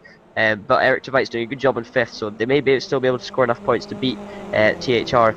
But of course, the Drivers' Championship is still definitely up for grabs between Strand and Davis. It's the closest, you know, in the high positions, the battle for 3rd. Only 5 points in it, and right now they're next to each other on track. And if Davis wants to beat Strand in the championship, he needs to beat him in the race. Yeah, just looking further back, Mervold had an absolutely superb race in 14th. Bass and Bergman 15, 16. Orca moved up to 17. Zavido Carvalho, probably not as good as it could have been in 18th. Junt 19. Walker, Lilly, Arnold, Sovic up to 23rd now as he fights with Matt Richards there. Ben Richards is 25th. Vinicius Ferreira and David van der Venne are out of the race. Oh, and was that Wiesenmuller? No, it's Eric Tveit and Van der Velde fighting. Yeah, Van der Velde's done a great job. Yes, he has. He's moved up through the field well after starting near the end of the top 10. Shepherd and Matazescu are also fighting, although Matazescu just dropped back into the clutches of James Johnson. Where is Strana? There he is. You can just see him here coming into a braking zone and just going into the lead. That's where he is. Oh, and Davis almost hits Butcher, but appropriate timing for joining the leading battle there. Great move by Strand down the inside of Butcher, clean and calculated, and he's absolutely nailed that one and takes the lead. This man looking for his 2nd win of his season. Butcher looking for, I believe, the 3rd or 4th win. I'm not quite sure. I know he got a double win at Norris Ring, but I'm not sure if he took other wins. I think he had a win actually the first time out at Curitiba. So I would predict his 4th race win, but I'm not sure if he's had 4. So yeah, Chris Butcher looking for that extra race win. Toby Davis in 3rd position, looking for his 2nd win in a row, and obviously looking for that championship position. But if he wants that, he's going to have to pass Strand. Yeah, and actually there is just, I'd say there's only one more overtaking opportunity left, and if we follow the pattern of what we've seen in the last few laps, it should be that Butcher wins the race, because the last few laps has been an overtake every time into the China Beach corner. This time Strana's in front, so he's the one that will be overtaken, but he's got a 4/10 gap, and that is the largest gap we've seen in quite a while actually. Yeah, it seemed like Butcher struggled through the last section of the track, and Strand really got it hooked up, so unless Butcher can do a really good job through this hairpin and get it nailed on the exit, he's not going to have a chance of winning, and the championship's going to be gone. But Chris Butcher, he heads out, and he has got a good exit actually, so Strand's lost his big advantage heading down the straight, and as you said, this will quite possibly be the last overtaking opportunity, and that's barring a mistake from any of the drivers. So Butcher, well, you see a great shot actually from the back of Strand's car. Butcher closes in, but I don't know if he's closing in quickly enough. They're heading towards the braking zone. He's down the inside, there's going to be contact I'm sure, but no, Strand gives him lots of room, and he gets the undercut, so great driving by Strand. Just as I say that, Butcher takes the advantage down the inside, so maybe a bit too cautious by Strand. Maybe he should have closed the door a little bit more, and might have held on to the position, but Butcher has taken the lead. Yeah, Butcher braked earlier than Strand would have expected there, and stayed to the inside, because obviously Strand there would have wanted the cutback, and is he going to pressure Butcher into a mistake? Well, clearly not. Butcher, you can't get much closer to the apex than that. Yep. So as we head into the last section of the last lap, this is it for these drivers. Yeah, there's only one more overtaking opportunity, but it's going to be a very tough one. I think he's too far back, and I think this will be it for Chris Butcher to win the race. But I don't think it's going to be enough to win the championship, because we have Wiesenmuller in 4th position. Yep, so heading into the last corner now, we follow the leaders over the line, and of course this is important for Chris Butcher. He's won the race, which is great, but follow the man in 4th, because Robert Wiesenmuller crosses the line, and THR Red finally, they've won the Times Championship. Now Robert Wiesenmuller has won the Drivers' Championship. Massive congratulations to the German, and a great season rounded off with his first TPS Championship, thoroughly deserved, and well done Robert Wiesenmuller, kept his cool. Yes, well done a lot there to Wiesenmuller. So, just generally though, in the race, so we had Wiesmuller 4th, Spite 5th, Van der Velde 6th, a great performance by him. Chris Shepherd 7th after fighting for the podium in the early stages. Matasesi 8th, good result there for TH Orange. James Johnson 9th, that's his best result of the season, I believe. Fernandez 10th, Brent 11th, Hughes 12th, Mike Bell 13th, so in the end it was Hughes that came out on top in that battle. Ollie Morris Mervold 14th, Ethan Bass 15th. Look at this. Lars Bergman 16th, Jonathan Orkaclin 17th, Dirk Carvalho 18th, Junt 19th, and Ray Lilly gets the final point position. Although we also have Ryan Walker 21st, Rachel Arnold 22nd, Scott Servitt 23rd, Matt Richards 24th, and Ben Richards rounds out the finishers in 25th. We had Ferreira and Van der Venne not finish the race in the end, so only 2 retirements. That's a lot less retirements than we had last time out.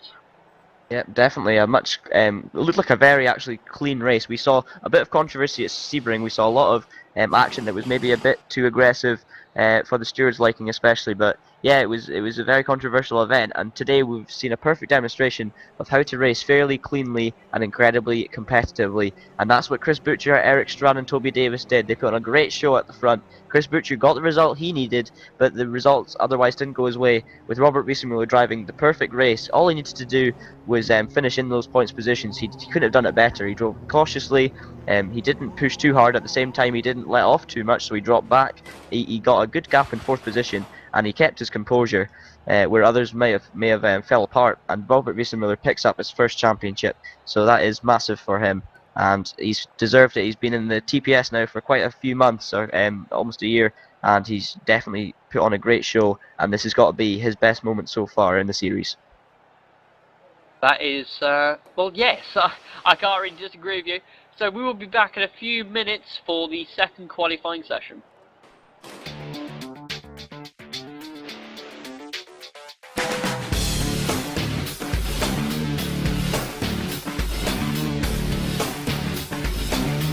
Inside SimRacing.tv, the fastest show on the internet. Sim racing news and reviews since 2007, with new shows every week.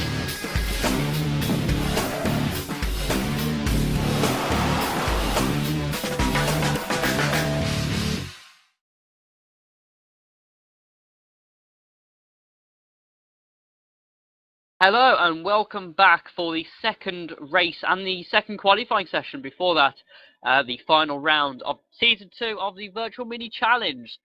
So all the drivers will now be getting ready, sorting themselves out for qualifying, obviously very different to what they all would have been just experiencing in the race.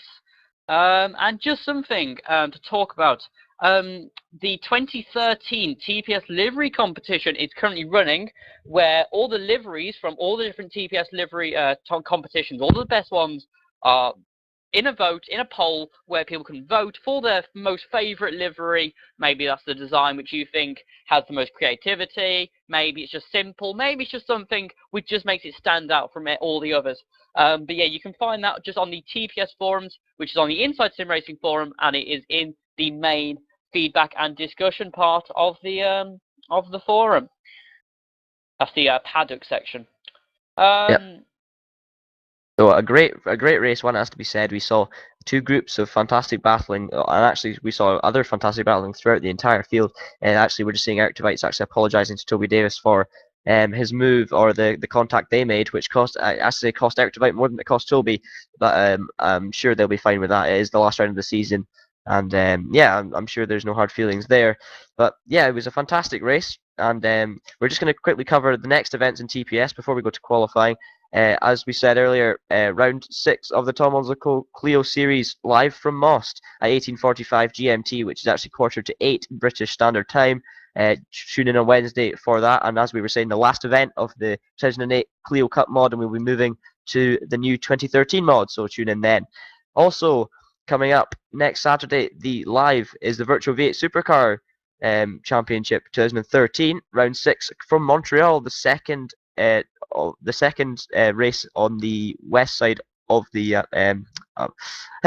that side of the world. That's the best way of saying it. The second non-Australian event in a row after Watkins Glen last time out, and it looks like Precision and THR will be resuming their battle from there. Rietveld took the victory ahead of the THR drivers last time out at Watkins Glen, and they'll be looking to continue their incredible battle that we've seen so far this season. So definitely tune in at 5:15 GMT.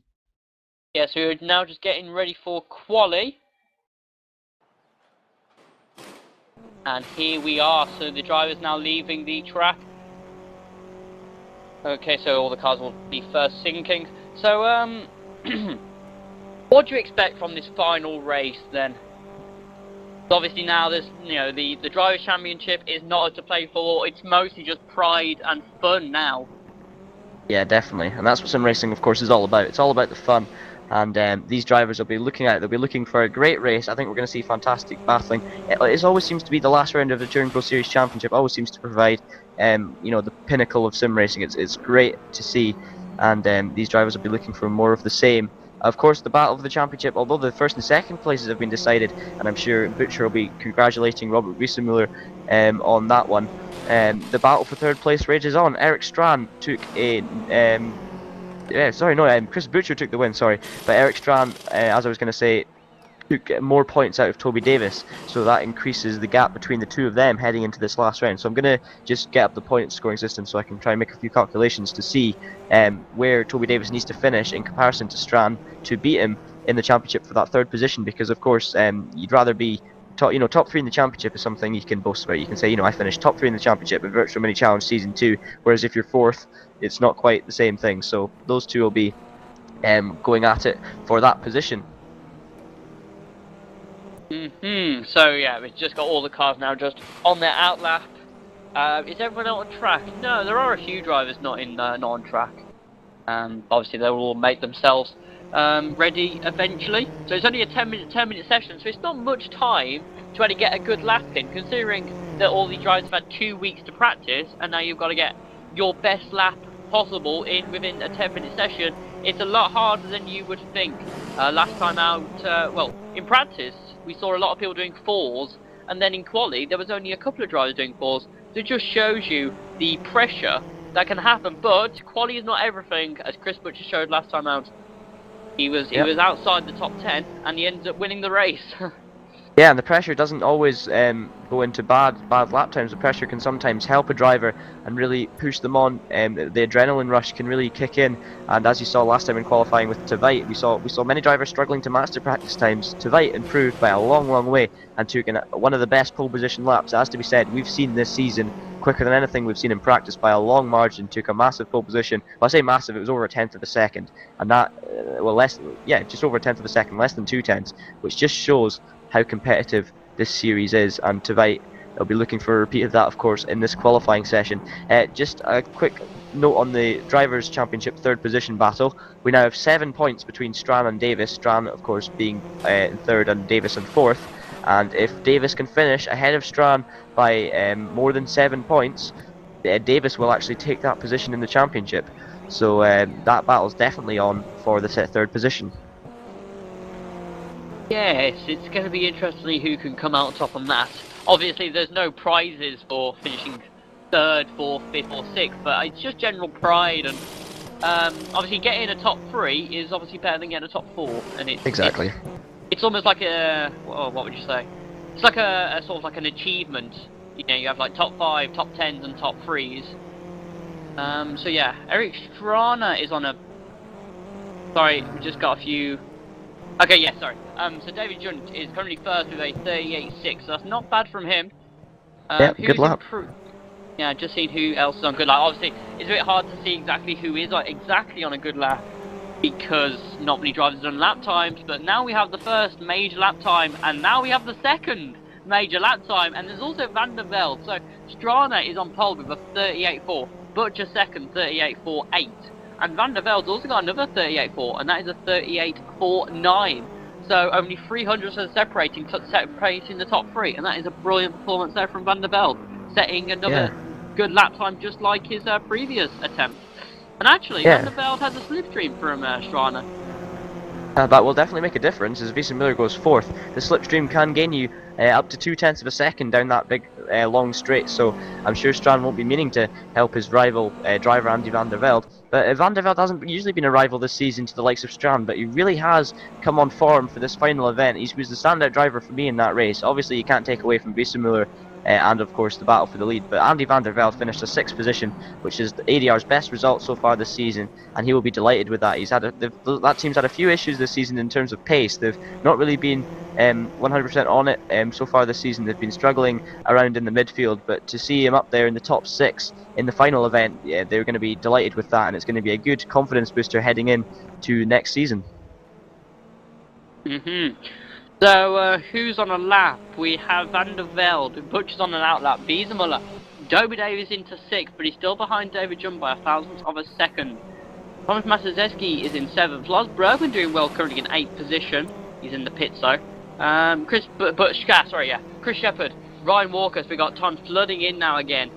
Look at this, we've only got 5 minutes to go as well, so we haven't really had that many laps per person, and we're already in the second half of the session. Yeah, but Ryan Walker actually, that lap time's impressed me. A 38.6 is very competitive from the Airstream driver, better than his first qualifying session, has to be said. But making his way up into 7th, which I'm sure the team man himself will be delighted with. He actually, he was the only Airstream car that seemed to stay out of trouble in the first race, with Ben and Matt Richards both dropping back. Not sure, we didn't catch the instance exactly, but definitely dropped back. David Junt's actually over a 10th up in his own time, and his own time is a 6.68. So if he can improve by that much, he would do a low 5, and that would be an incredibly competitive lap time. That would definitely hold him inside at least the top 10 or the top 8. Yeah, a better representation would be at the second sector point, because in the first sector, a lot of time can be gained through slipstream, but obviously not really the second sector. Now, so yeah, both Junt and Davis are improving on the times. Toby Davis is just ahead of Junt on track, as you can see, just ahead. Yep, THR drivers helping each other along there. And yeah, sorry, just heard some news from, well, just after race 1, heard about Jonathan Orkokun. He was saying that there was only one proper overtaking opportunity, which was China Beach. And really, it's all about momentum, apart from that. He doesn't really like the track because there's only one overtaking opportunity, and he just found it impossible to overtake. Yep, and I think we saw quite good demonstration of that, although other drivers did manage to find, you know, some occasional spots to overtake, like we saw Chris Butcher lose his lead when he ran wide through the right-hander before Thunder Valley, which is one of the best named sections of track I've heard in a while. But yeah, it's definitely possible to make moves in other sections of track. But first of all, they're going to have to be aggressive moves if you're going to make them stick, which could result in a penalty or anything like that. You know, you're going to have to really push hard if you want to make a move there or anywhere else on the track, and also it's going to need to require a mistake from the driver in front. So, you know, that I think what Jonathan's saying is perfectly correct. The best, you know, the only it has to be said, the only overtaking opportunity there is without the driver in front making a mistake and without making a very overly forceful move has got to be into the corner you see now, which is China Beach, and you can also see a lot of cutback moves through there because now you're seeing the S's, and this right left hander is key. Point on the circuit, of course, for the overtaking, and the section you're in now is the key point on the circuit for keeping the momentum up and getting the perfect line, because that does make a big difference to lap time, just nailing this line here. But we only have 2 minutes to go in our final qualifying session of the season. Yeah, so we currently have Toe Davis in second, but he is there's only there's only 300ths of a second now separating the top 4. David Jones is doing extremely well in 5th, Van der Velde doing even better in 4th, Walker 7th. Extraordinary qualifying performances so far. Is anyone underperforming? Let's check near the back. Eric Zweig's underperforming in 22nd, Johnson only 21st. We seem to have missed a driver, and that was a driver moving up. It was Tveit, so Tveit is now in 7th. Butcher is improving, but he's got quite a massive slipstream from a teammate. Yes, that's Wiesemuller. So obviously they're no longer rivals. Yeah, exactly. They can work together. And yeah, Addy, just to point out, obviously all standings we say will be provisional as there are after-race penalties, although Wiesemuller will have to have some major after-race penalty for him to be losing the championship. No, definitely. I think you're right. You're exactly correct with the provisional results, but of course the championship, Wiesemuller is almost definitely sewn it up. Butcher's still up through sector 2. It's not by much, but he needs to nail this last corner, and he may take the final pole position of the season. Let's wait and see. These THR Red Boys, of course, will be working together, I reckon, in the race, because they will be wanting to end the season with a 1-2. We've got a lot of drivers purple. Eric de Weit's also purple, but Chris Butcher heads through the last section. Yeah, all of these purple times, apart from Butcher, are in the first sector where, well, you talk about slipstream, I'd say. Butcher! Oh, great lap. 38.2. Even though that isn't as quick as the time that Tveit did in the first session. Now, we have Strana and Tveit, so Strana and Tveit are working together, slipstream-wise, just like Butcher and Toby Davis did. Wiesmann, sorry. So Strana is Strana's only 16 thousandths behind Butcher. Toby Davis, his time stopped, and Tveit has also stopped on his quick lap. Oh, and he moves out of the way of Strana there, a bit bumpy, and he gets away. Yeah. I don't think Almost got Strana's away. going to be able to take pole.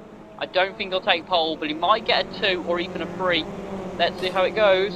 Yep, he's got one more lap, of course. Yes, he has, with 11 seconds to go, and he's only just missed out by 6 thousandths of a second. You can't get much closer than that. Well, you could get 5 thousandths of a second. Yeah, Mike David Bell's just popped John- up to 16th. Well, that's not entirely popping up. But yeah, Judge 5th, Wiesmann 6th, Tveit 7th, Ryan Walker 8th. All of these drivers are on lap times. Matazerski 9th, also on a lap. Jimmy Hughes has just dropped down to 11th as Louis Fernandez moves into 10th, and that is the end of his qualifying session. Chris Shepard, he will be 12th or worse. Bergman 13th or worse. Kevin Brent is on a lap. Xavier de Carvalho's on a lap. Mike Bell's on a lap. Jonathan Orca Clint he's not on a quick lap. But we do have Toby Davis improving heavily in the first sector. Oh, if he did the second and third sector that Butcher did, that would be a 0.0, But which would just be unbelievable. Yeah. Oh no, Yeah, sorry, it's personal best, not purple. Sorry.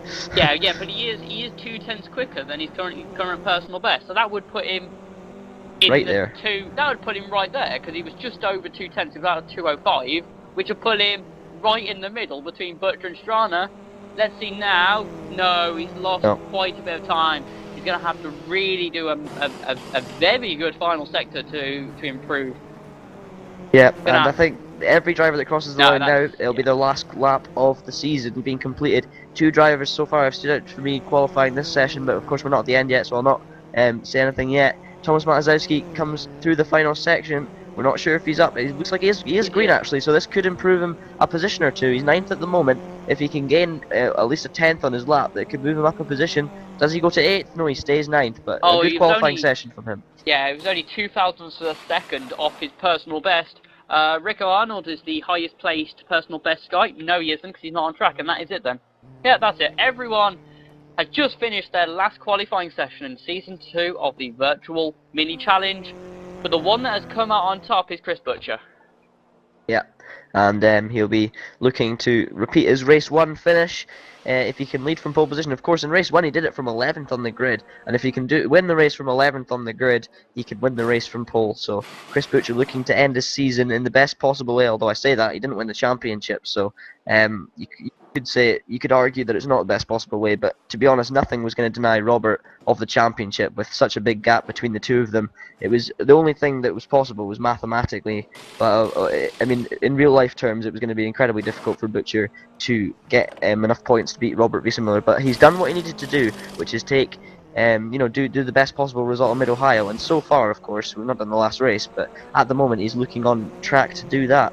And Eric Strachan on the front row, he's also had a great first race, and these two will resume battling, as will Toby Davis in 3rd, actually. But look at the drivers in 4th, 5th, and 4th and 5th, that has to be said. Andy van der Velde, 4th position in qualifying. That is absolutely fantastic from the ADR driver. David June also in 5th, equally as good for him, because he's been struggling all season. He had one good event, I think, at Cascavel, but since then he's been struggling. And to get into that top 5 is extraordinary. Robert Wiesenmüller, of course, championship winner. It's also great, of course, to get into the top 6, but being as competitive as he is on a consistent basis, he would have been looking for better than that. Tveit, after his pole position, maybe slightly disappointed with 7th, and Ryan Walker will be absolutely over the moon with 8th, and a top 10 for Airstream, which will set them off. Definitely a great result for them, and that will hopefully set them off on their pursuit of of the sim racing world of TPS, and trying to get themselves up there higher more often and build their team. Yeah, I can't really disagree with that. Van der Velde has been under some stick in other leagues for causing too many accidents. I believe it's him, or is it his brother? Not brother. Oh, I knew that joke had to be there, didn't it?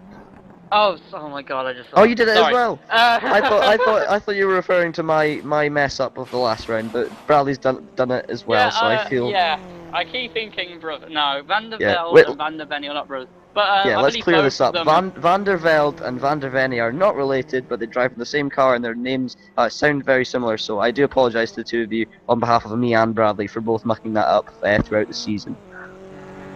Yeah, so both of them have been involved in quite a few incidents in other leagues, but both of them are still in this league, so they've done a much better job in the VMC, and the pace that Van der Velde has shown has been extraordinary. I believe he showed some pretty good pace last season as well in the same cars, but fourth is his highest. I believe his highest before was fifth or sixth, so to get fourth is a step up, and if he can get a good start and just keep with them, who knows what could happen with such well, it's really everyone's going for glory, so podium could be possible. Yep, and Andy van der Velde. I mean, yeah, podium could be possible if this race really does heat up, which there's a good chance of being. It's the final race of the season. All the drivers are full of adrenaline, wanting to get that best result. And I mean, to be honest, if you don't win this race, if those guys in the top three, they're going to be disappointing with anything but a win to round off this season. So they'll be going at it full, all guns blazing. And if it ends in a crash, which we have seen this season, you know, crashes definitely do happen. I'm sure you could talk to Eric DeVite if you want to learn about that. But Andy van der Velde could find himself on the podium, as you say, and even if miracles happened, he could even find himself, you know, with a good shot of winning this race. But let's, of course, wait and see. I don't want to curse him because I don't want him to have a bad start. Right. We've only got a minute left. Yeah, we have, and so while we wait, we will talk about the media that is on offer for the TPS. So we have the TPS Facebook page, which is facebook.com/TouringProSeries. I believe that's almost got 1,000 likes, which is quite good there for the TPS. Yeah, they've got 924 likes so far. Come on then. Everyone, if you haven't liked it, then why not? Let's make it up to 1,000 as quickly as possible. Then we have twitter.com/touring_pro. Very similar to Facebook in the way that you can see all the latest news and announcements and big news from the TPS. And then there is also the YouTube page, which is youtube.com/TouringProSeries. There are TPS highlights, broadcast replays, there are TPS films by Danny Asbury, and a lot more. Which you can all find there as well. And that's the thing, you have videos of the TPS from anything from season 1 of WTM, for example, which was so long ago. Yeah, definitely, and definitely take a look at them. You can find out tons of history. Another great place to find out history is the GP POS, which is results.touringproseries.com. There's a lot to explore there, from standings to seeing how many DNS are done, track records, anything. You can see so much on that page. It's just remarkable. So yeah, just in the final 20 seconds of the last warm-up session of Season 2 here.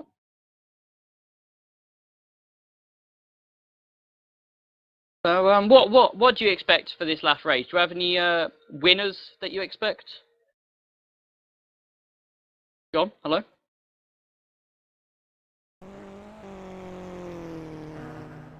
Hello?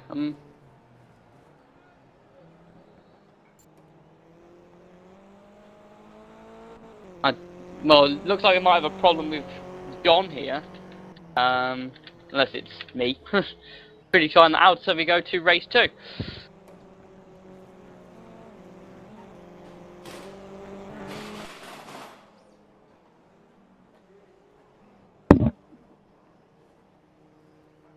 Is that working there, Bradley? Yes, it is. Okay. Yeah. So, sorry, mic problem there. Okay, so here we are now for the final race of the season. We have Chris Butcher on pole, Eric Strana alongside him, with Toby Davis and Van der Velde on the second row. Oh.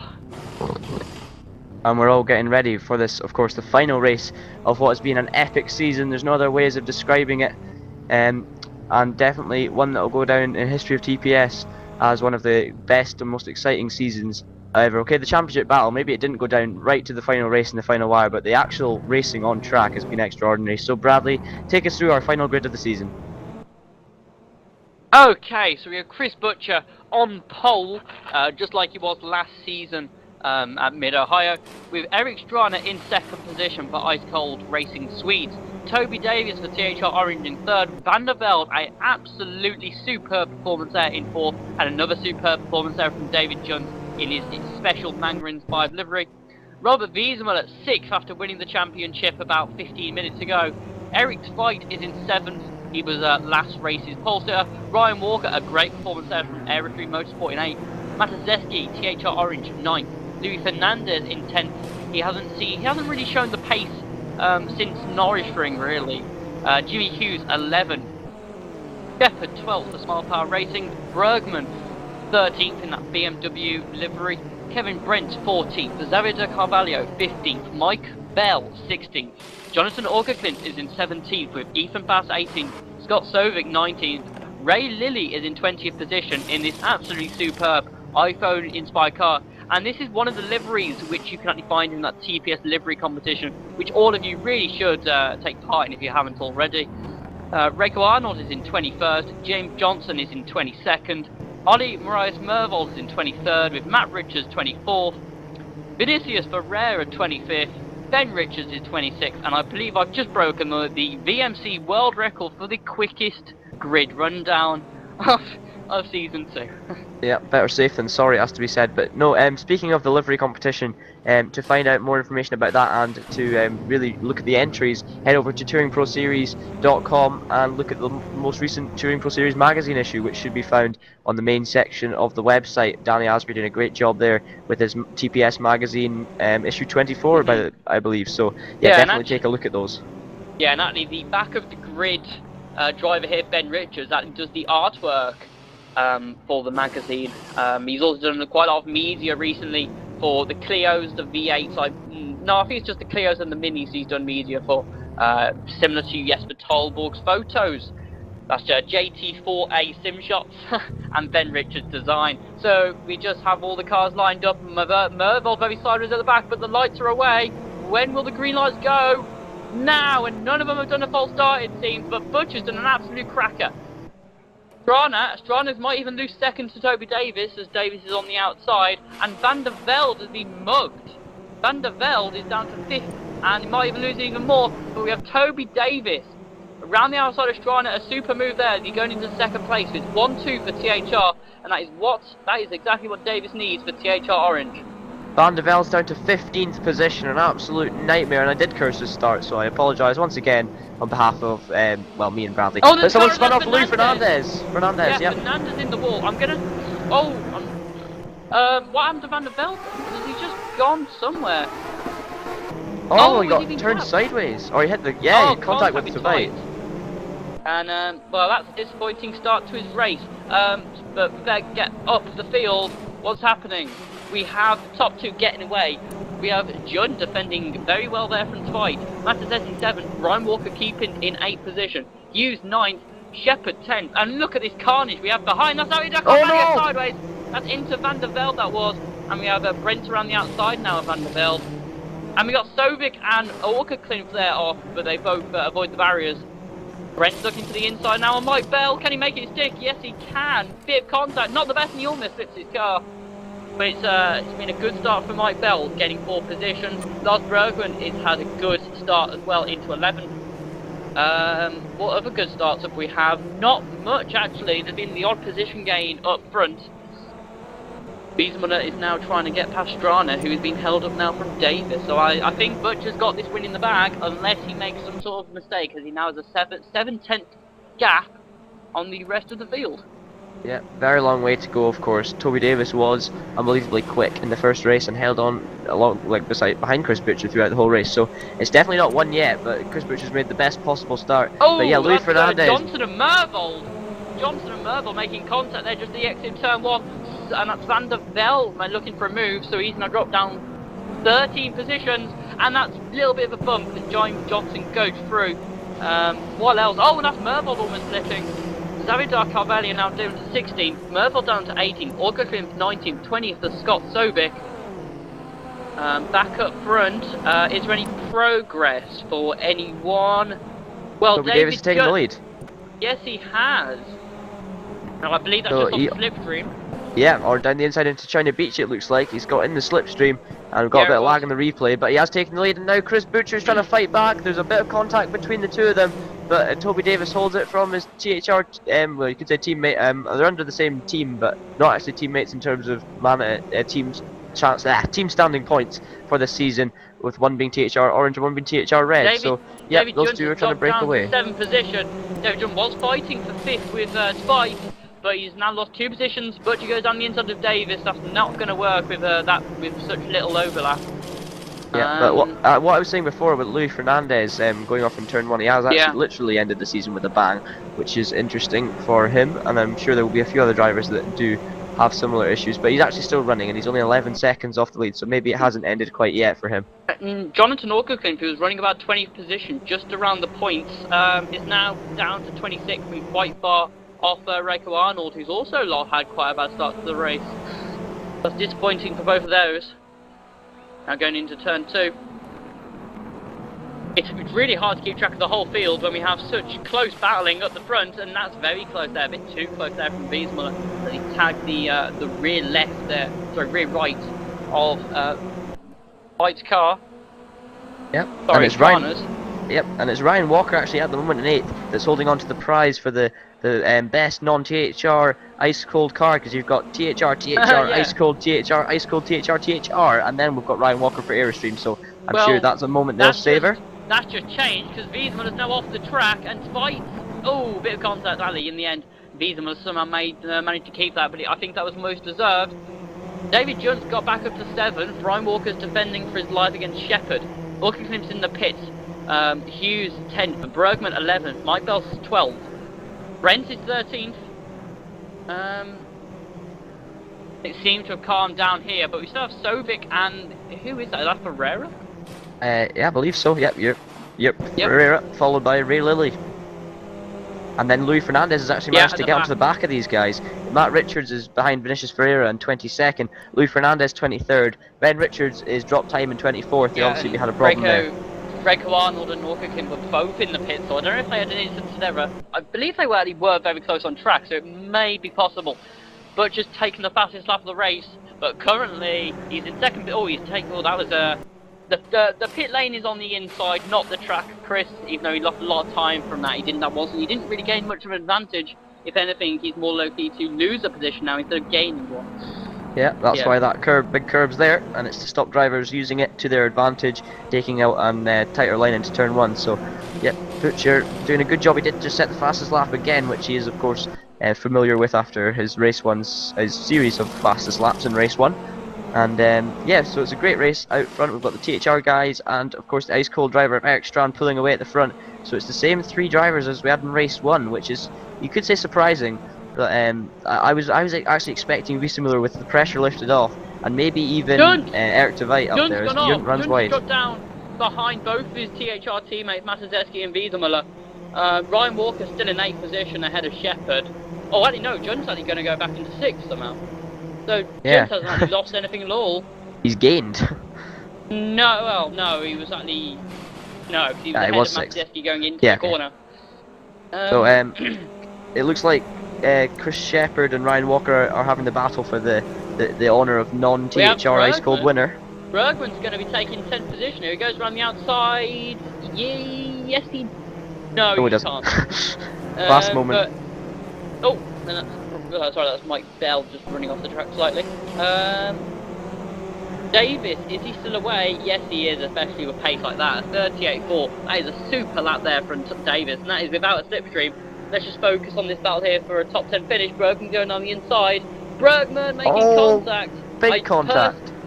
I think personally he did turn in a bit too early there. Bergman was on the inside, but nothing, no problems there for either of them. Yep. And actually speaking of that last lap by Toby Davis would have actually put him 3rd on the grid qualifying, so that's just to show you. But yeah, focus on this battle because Lars Bergman, he hasn't been covered too much. He's another man who's been he's outperformed what people would have expected of him this season. He's put in a great performance, especially once again at Cascavella, has to be said. He was running really high up in the top 10, and he's going for another top 10 right now as he heads to the outside of Jimmy Hughes. These guys will be glad to get some airtime of their great battles going on here. Lars Bergman in the BMW sponsored Mini, which makes complete sense. But, well, I guess it is Mini, it is BMW powered. But anyway, he takes the position, or no, sorry, Jimmy Hughes defends the position on the Yeah, and that was I noticed a bit of contact there with James Johnson and Mike Bell. I think that was Mike Bell being a bit run wide. Further up, we have Ryan Walker still defending very well against Shepherd.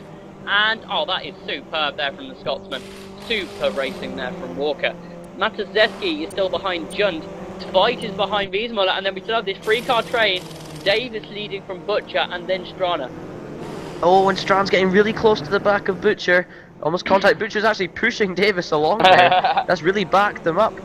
So Davis is obviously taking a slow apex in there, and it showed, because look at this. We've got now this massive gaggle of cars. Miller trying to see if he can close up to them in fourth, but he's got Eric Tveit to think about as well, so I'm not sure if he'll be able to close that gap. We only have 11 laps left of virtual mini action for this season. And hopefully this will be 11 laps we all remember, and by the looks of things it quite well. Oh, we're going to go 3 wide into the hairpin, but it doesn't look like at the moment.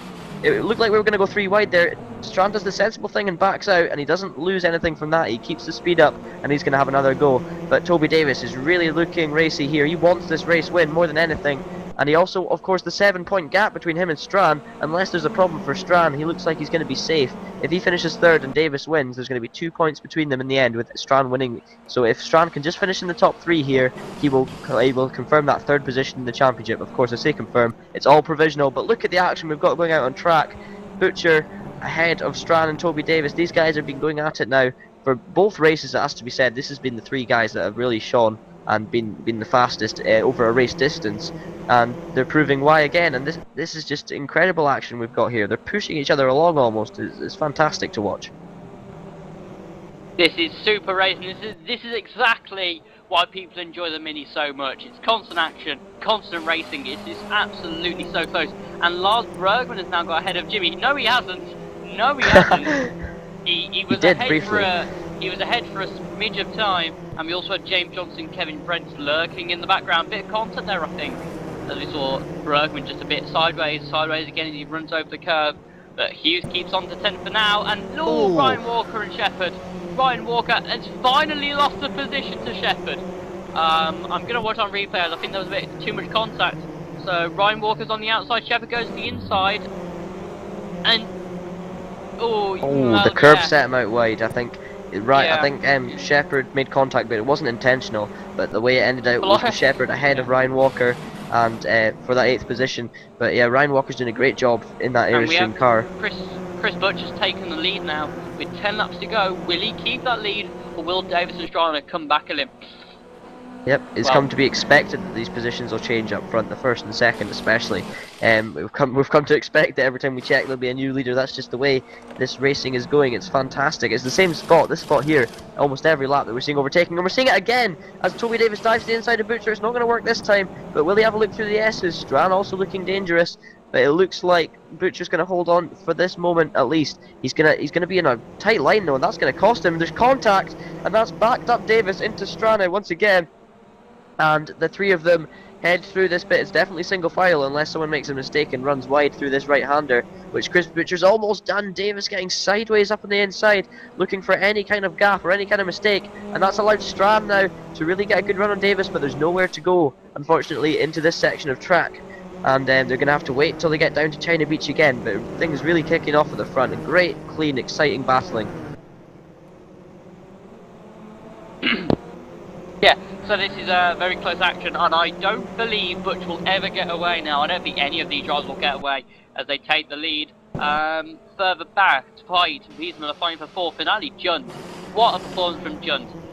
He wouldn't usually be this high, but he's got this high, and he's kept this high. Got the pace, you know.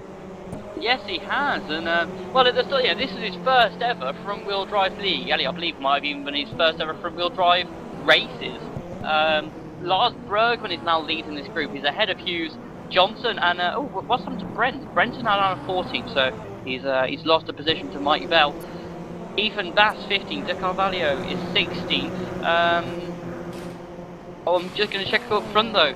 It's hard to go much further because you never know what could happen in this top 3 group.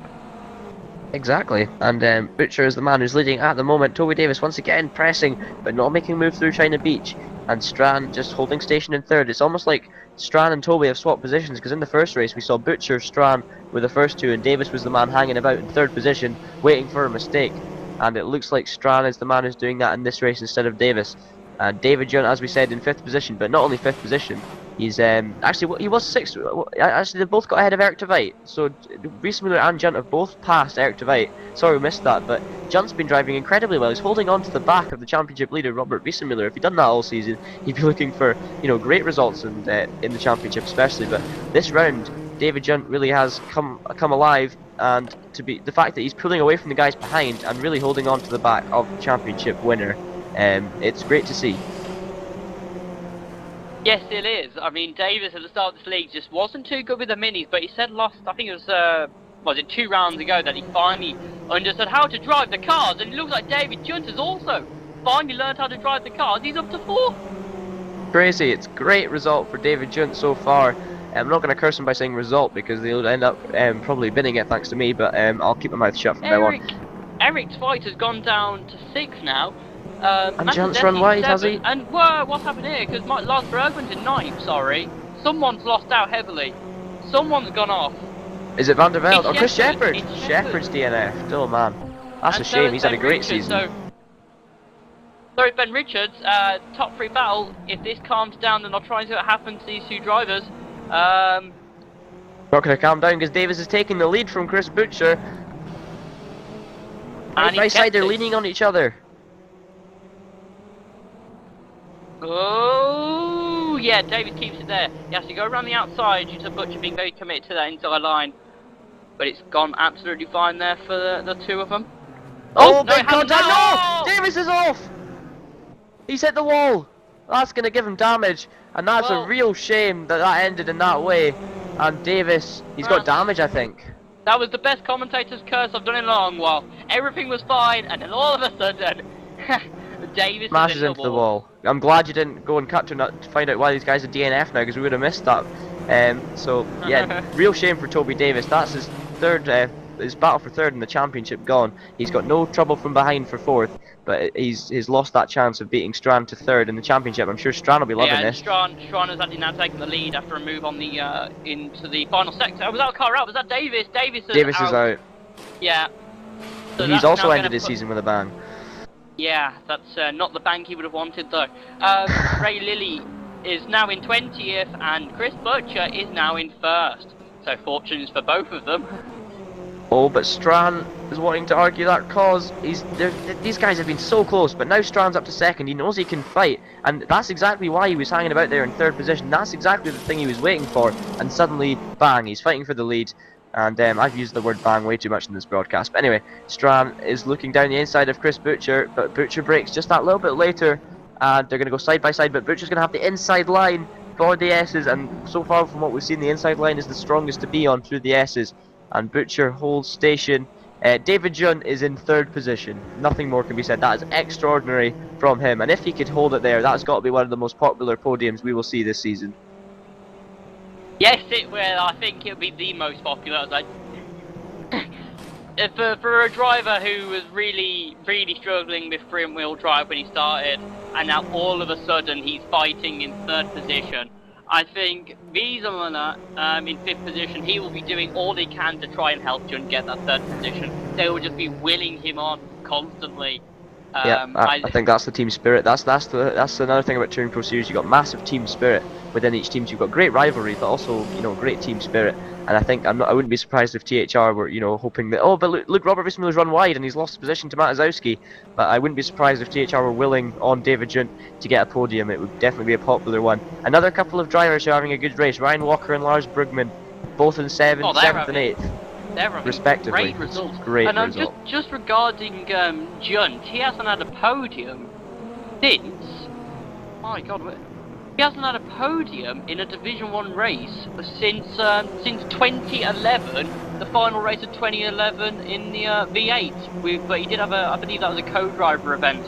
Oh no, he wasn't in the end. But that was the last time he had a podium. That was over a year ago. That was almost a year and a half ago that he got a podium. Yeah, and that just shows David Junt will be missing that feeling, and he'll be desperate to try and hold on to it. But if Eric Tveit's got anything to say about it, Tveit has been a great driver so far this season. He's actually in the last, it has to be said, in the last year, especially with the most recent WTM season we've seen, Eric Tveit really has sprung into the limelight of drivers, and we've seen his true potential, winning 3 races out there in WTM. The only man who could take the challenge to Jesper Tolberg, also winning races, or a race so far in the Virtual Mini Challenge. Tveit's been great, and he's also had the pole position, but Junt right now seems to be pulling away from him. Yes, he is. I think the manga seems to be helping him today.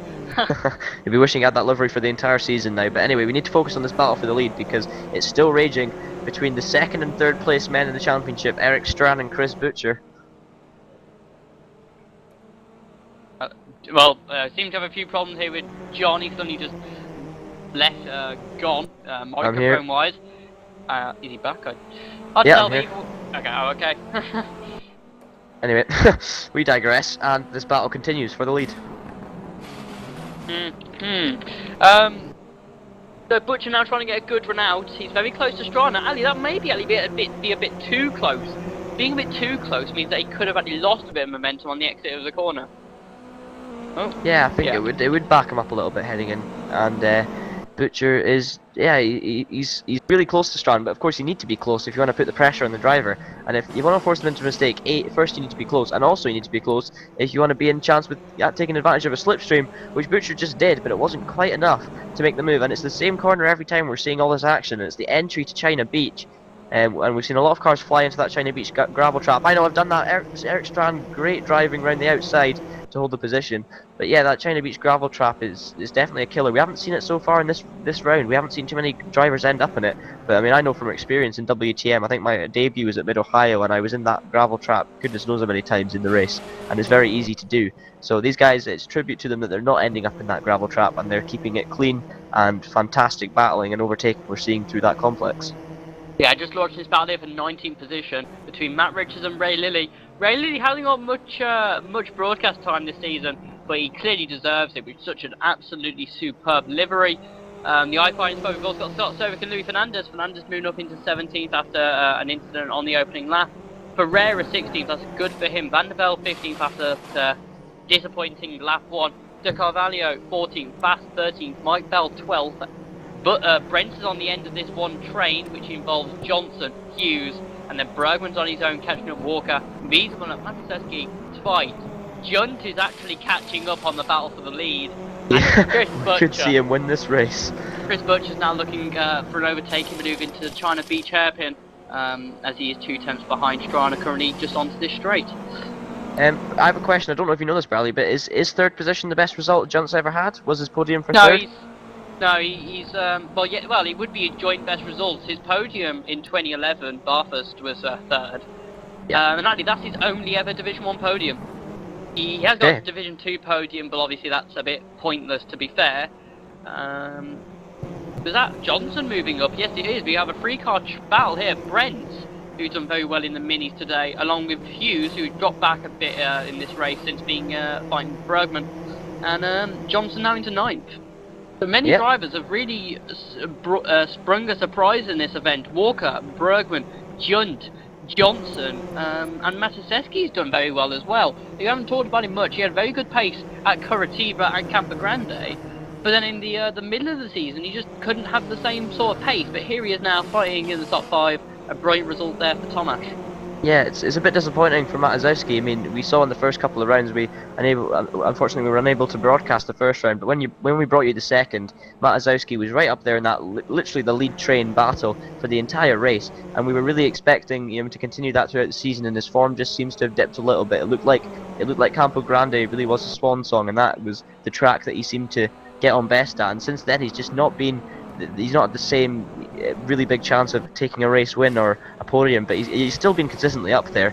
I mean, he's still doing a great job in the championship, for example.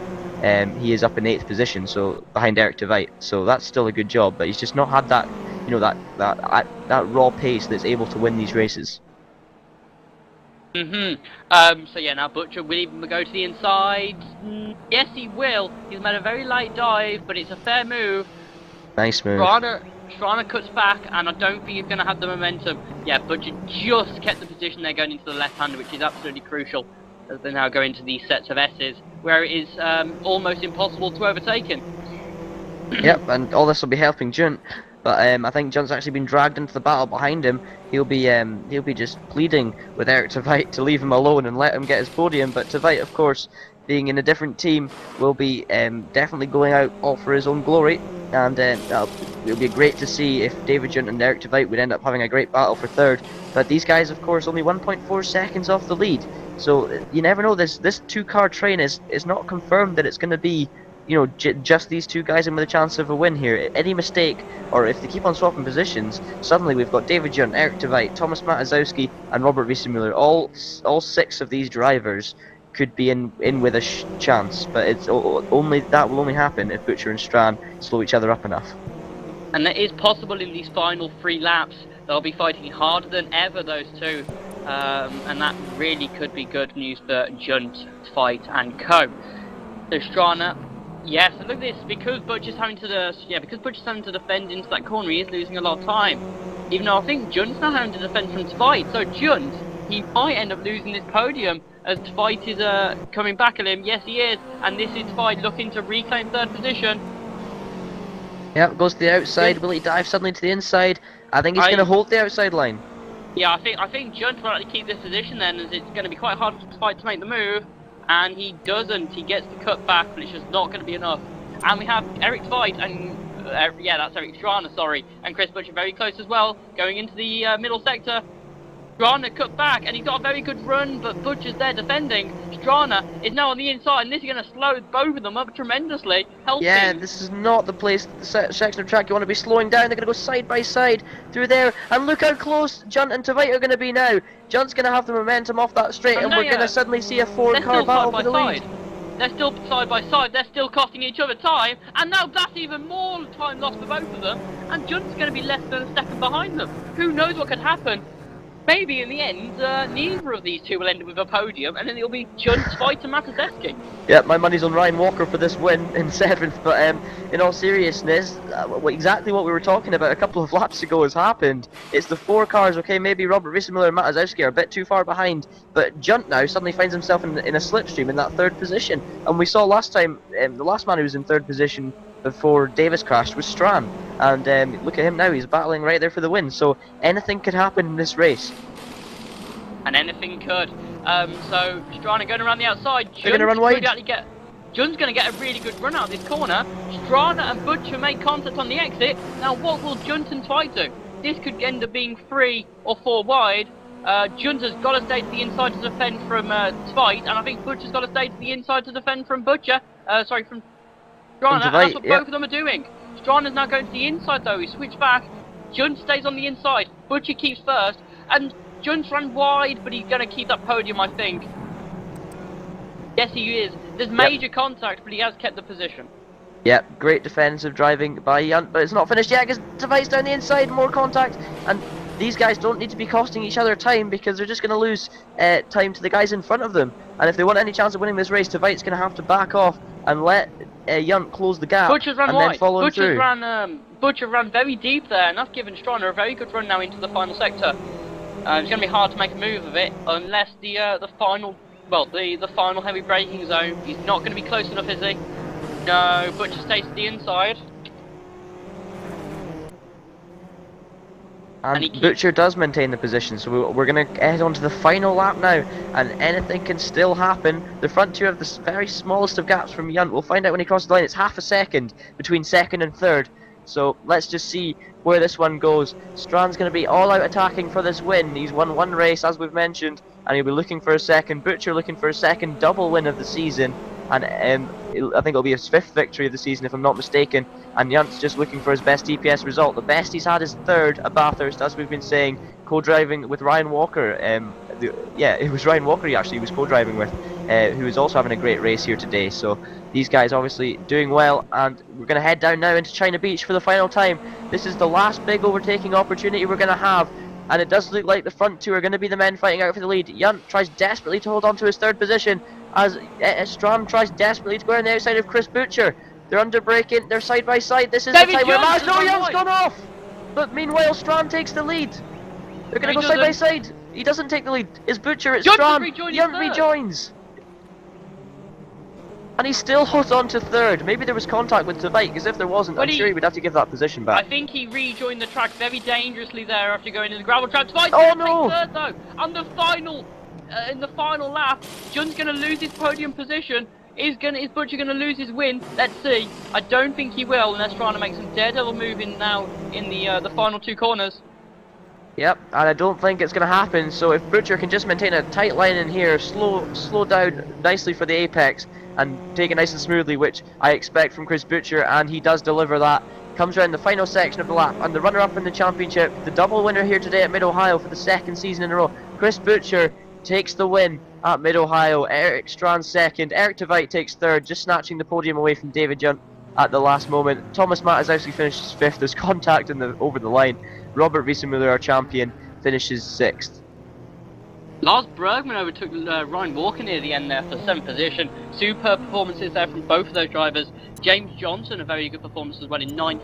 Brent's good performance in 10th. Hughes 11th. De Carvalho 12th.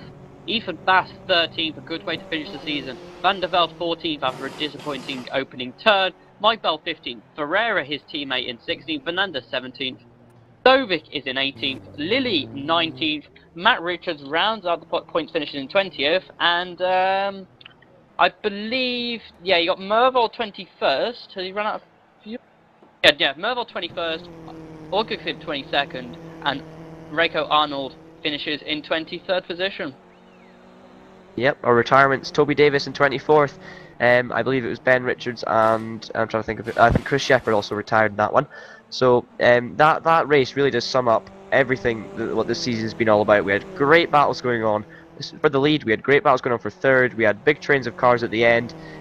We had battling going on throughout the field. We had drama with the incident with Toby Davis, and we had just one of these fantastic races. And as usual, the last race of the championship sums up what the season is all about, and that was a great professional show and fantastic driving, clean, exciting, aggressive, and just generally brilliant racing. But we are going to go to a quick advert break, and then we will be back with the interviews for the final time this season. So thank you very much for tuning in. Don't go away yet, and we'll see you in a few minutes.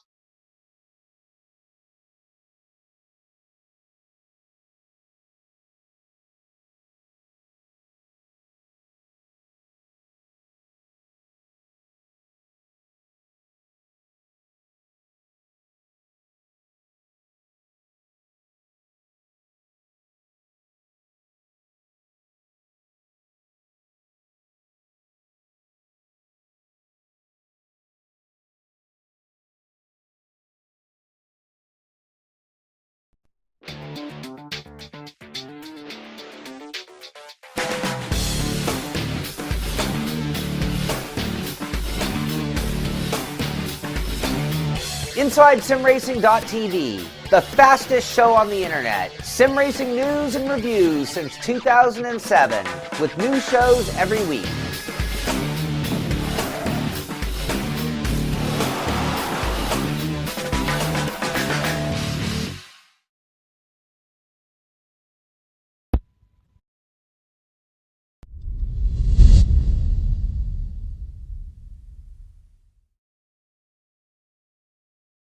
Hello and welcome back after that incredible show of racing here from Mid-Ohio for the final race of the Virtual Mini Challenge. And now we're going to have the interviews after that event. So first of all, I'd just like to talk to our newly crowned TPS champion, Robert Wiesenmuller. So Robert, obviously not your strongest event in terms of results today, but it's got to be your happiest event in terms of your emotions after that great show throughout the whole season. Yeah, I'm really happy that I won this championship. When I came here to TPS 1.5 years ago, I would never have thought that I would ever win a championship. But yeah, today it has happened. Yeah, and of course you had a great battle throughout the whole season with Chris Butcher. Heading into the championship, actually, did you was obviously you would have been aiming for the championship, but did you honestly expect to be able to win it so convincingly in the end, or did you think it would be a lot closer and you think your chances would have been smaller? Well, I did not really expect to win the championship. I thought it would maybe be possible, but I did not expect this. And Yeah. Yep. Just Worked hard finally, just talk us through your favorite event of this season. What was your best event? Because obviously I'd expected the double win at Cascavel, but yeah, tell us about your best event of the season. It was probably Cascavel because I had really good pace at this track, and I was almost unchallenged through the races. The most fun race probably were the Curitiba races. Had good battles with Chris and Tomili. Yeah, but actually every event this year was pretty good. Yeah, definitely. So well done, Robert. Massive congratulations on sealing up your first ever TouringProSeries championship, and you are, of course, the Virtual Mini Challenge Season 2 champion. So well done. Next, we're going to talk to his teammate Chris Butcher, so nearly, of course, with a double win here today. So, Chris, obviously, you had a perfect event here today, but it just wasn't quite enough to win the championship. Yeah, well, I knew it was a bit of a stretch with him only needing 4 points, but massive congratulations to him. He's been flawless all season. I mean, I obviously wasn't helped with a hardware failure at Cascavel, and then Mr. Andreas Keeney, as he's known, sort of played havoc at Sebring, but I mean, it wouldn't have changed the outcome really. Robert was flawless all season, but yeah, pleased to get a double win at this track like I did last season. I run fairly strongly here, but it was taking Toby out of the race wasn't part of the plan. No, definitely not. And of course, you've had a strong season. It's a shame it hasn't gone quite your way, but still very competitive all season. Of course, you're a very fast, capable driver, so you will definitely be looking to win a TPS championship in the future. Do you think Virtual Mini Challenge 3 might be the playground for that? I'm hoping so. Yep, that's about it really. There's not much more you can say than that. So well done, Chris, for of course your second double win of the season. And yeah, massive congratulations. Now, I'm going to ask Eric Strand. He doesn't have a mic, but I'm just going to quickly ask him a question, and then I'll go and talk to someone else, and after that, I will deliver his answer. So I just want Eric to tell us about your best event of the year and how you felt about the season. So just talk us through how you performed personally, but we'll get that answer to you in a minute. Next, I would like to talk to Toby Davis. So of course, Toby, you didn't have the perfect end to what's not been a perfect season, but of course you did grab the 4th place in the championship, which still isn't bad, especially after the struggles you had earlier on in the season. Yeah, it could have been 3rd place in the championship, but it would have been tight to try and beat Eric here today anyway, even regardless of what happened in race 2. But I felt I could have won race 2, of course, and I felt I could have won race 1 as well, but unfortunately got some damage when Tvite hit me in turn 2. Which slowed me down on the straight, so it's a shame, but at least I figured out how to drive these things at Cascavel, and yeah, if there is a season 3, then hopefully, fingers crossed, I'll be up there, and I think I've got decent pace, so there's no reason why I shouldn't be if there is a season 3. Yeah, definitely. So well done, Toby, on a good season. Not your strongest, of course, but it took advantage of the circumstances after struggling with the car early on. So well done as well, of course, on your race win at Sebring. Unfortunately, we don't have David Yunt to talk to, which is a shame after his great performance today. But we can talk to the next man down in the championship that's available, which is Eric DeVite, ice cold driver. So Eric, your season has been of mixed fortunes, it has to be said, after being on your roof in Sebring and a couple of other things, but just generally sum it up, because of course you did take that race win at Campo Grande, so just sum up your season for us. Well, it was quite a season with lots of ups and downs, because I have been away for several of the events, and when I have been here, things haven't always gone the right way for me. But of course, as you said, at Campo Grande, I did well. I did some practice before, and I had the pace and I liked the track, so I got my win there, and I haven't really raced many since then, I believe, from until now. And today was, yeah, let's just say it was exciting. Definitely. Yep. So just one last question for you, Eric. Of course, leading ice cold team, you did a great job this season with the team, taking a few race wins with yourself and Eric Strand, and also 3rd position in the championship. So just talk us through, how you feel your team have performed, and if you think you'll be able to really put up a serious fight for season 3. Well, first of all, I would like to mention that I really need to sort out the team, who is in team with who, because this season it's me and Svenny at the end, and we are not in the same team, scoring the most points we could have got, and therefore we are not getting the best results we could have gotten. But the team is doing real well. I'm really happy about that. And with Strana as a very good mini driver, I think we definitely look for a challenge next year for a team championship.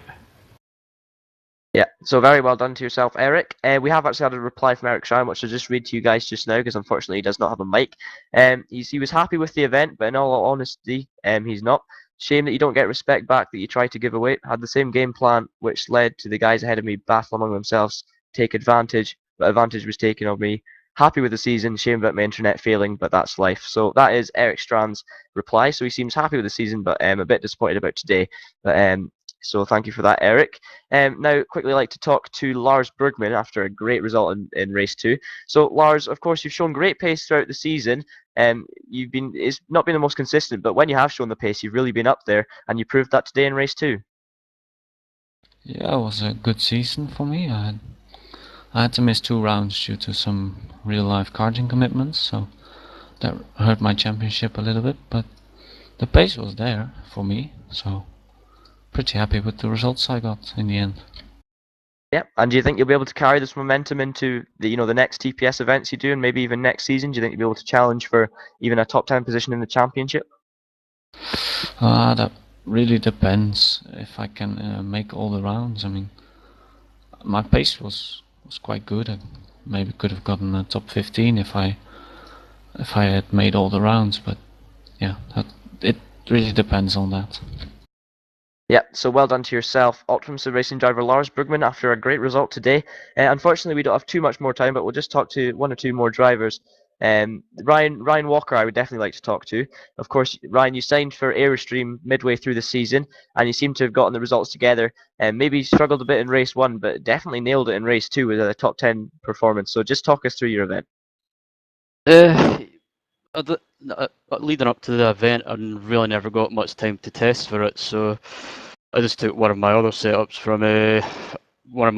from Cascavo and just adjusted the tyre presses on the wing and brake pressure, and it seemed to work. Race 1 didn't go according to plan. I got off to a good start, and the first corner someone spun in front of me and I got caught up with them, and then from then on it was just a matter of driving round to the finish. Race 2, got off qualifying, went better. I qualified in 7th or 8th place, which I was really happy with. Race 2, off to a good start again, kept out of all the trouble in the first few laps, and I had a real good battle with Lars towards the end. Unfortunately, I made a mistake, and he picked up another place off me, but finished in the top 10, and I'm really over the moon. Yeah, massive congratulations. Of course, signing for Airstream, and it definitely looked like the three of you guys were having a good battle. You seem to be running in formation for a bit of that. So just talk us through, how you've got on with the new team, of course, with Matt and Ben.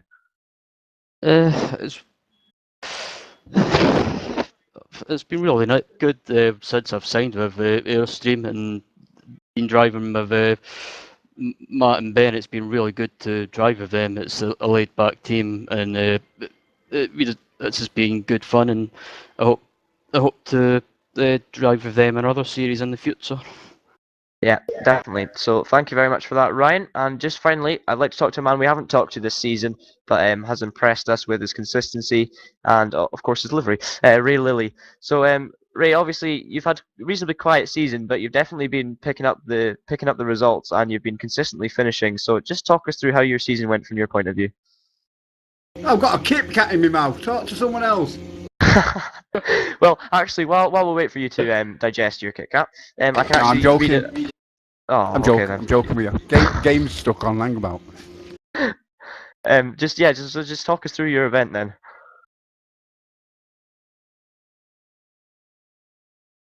Right, sorry for that. I have to switch the game off. It was too loud. Frustrating, mate.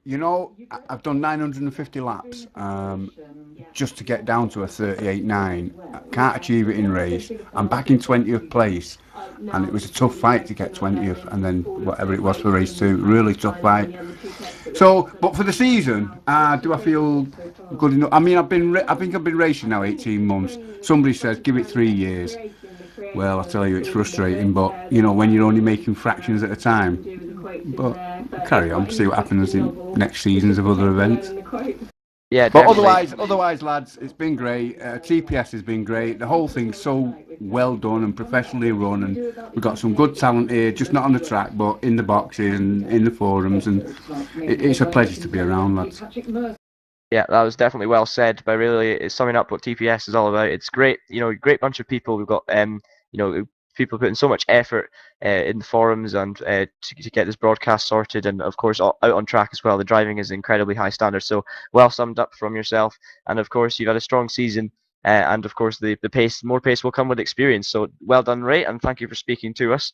But I'm afraid that's all we've got time for this season. And it's been an absolutely fantastic season, hasn't it, Bradley? Yeah, it has. We've had some of the best racing you will ever see in the Touring Pro Series, and I'm sure that in next season, if there is one, it'll be even better. It'll be even more competitive. Drivers have finally learned how to drive these cars quickly in some cases, and it'll be one hell of a season. So, just a quick reminder, next week we have two brilliant events coming up. Round 6 of both the Tom and Nicole Clio Series and the Virtual V8 Supercars at Most Autodrome and Montreal, respectively. And we also have some media with the facebook.com/TouringProSeries, the Twitter page of twitter.com/Touring_Pro, and youtube.com/TouringProSeries. And that wraps it up. So it's goodbye from me. And goodbye from me.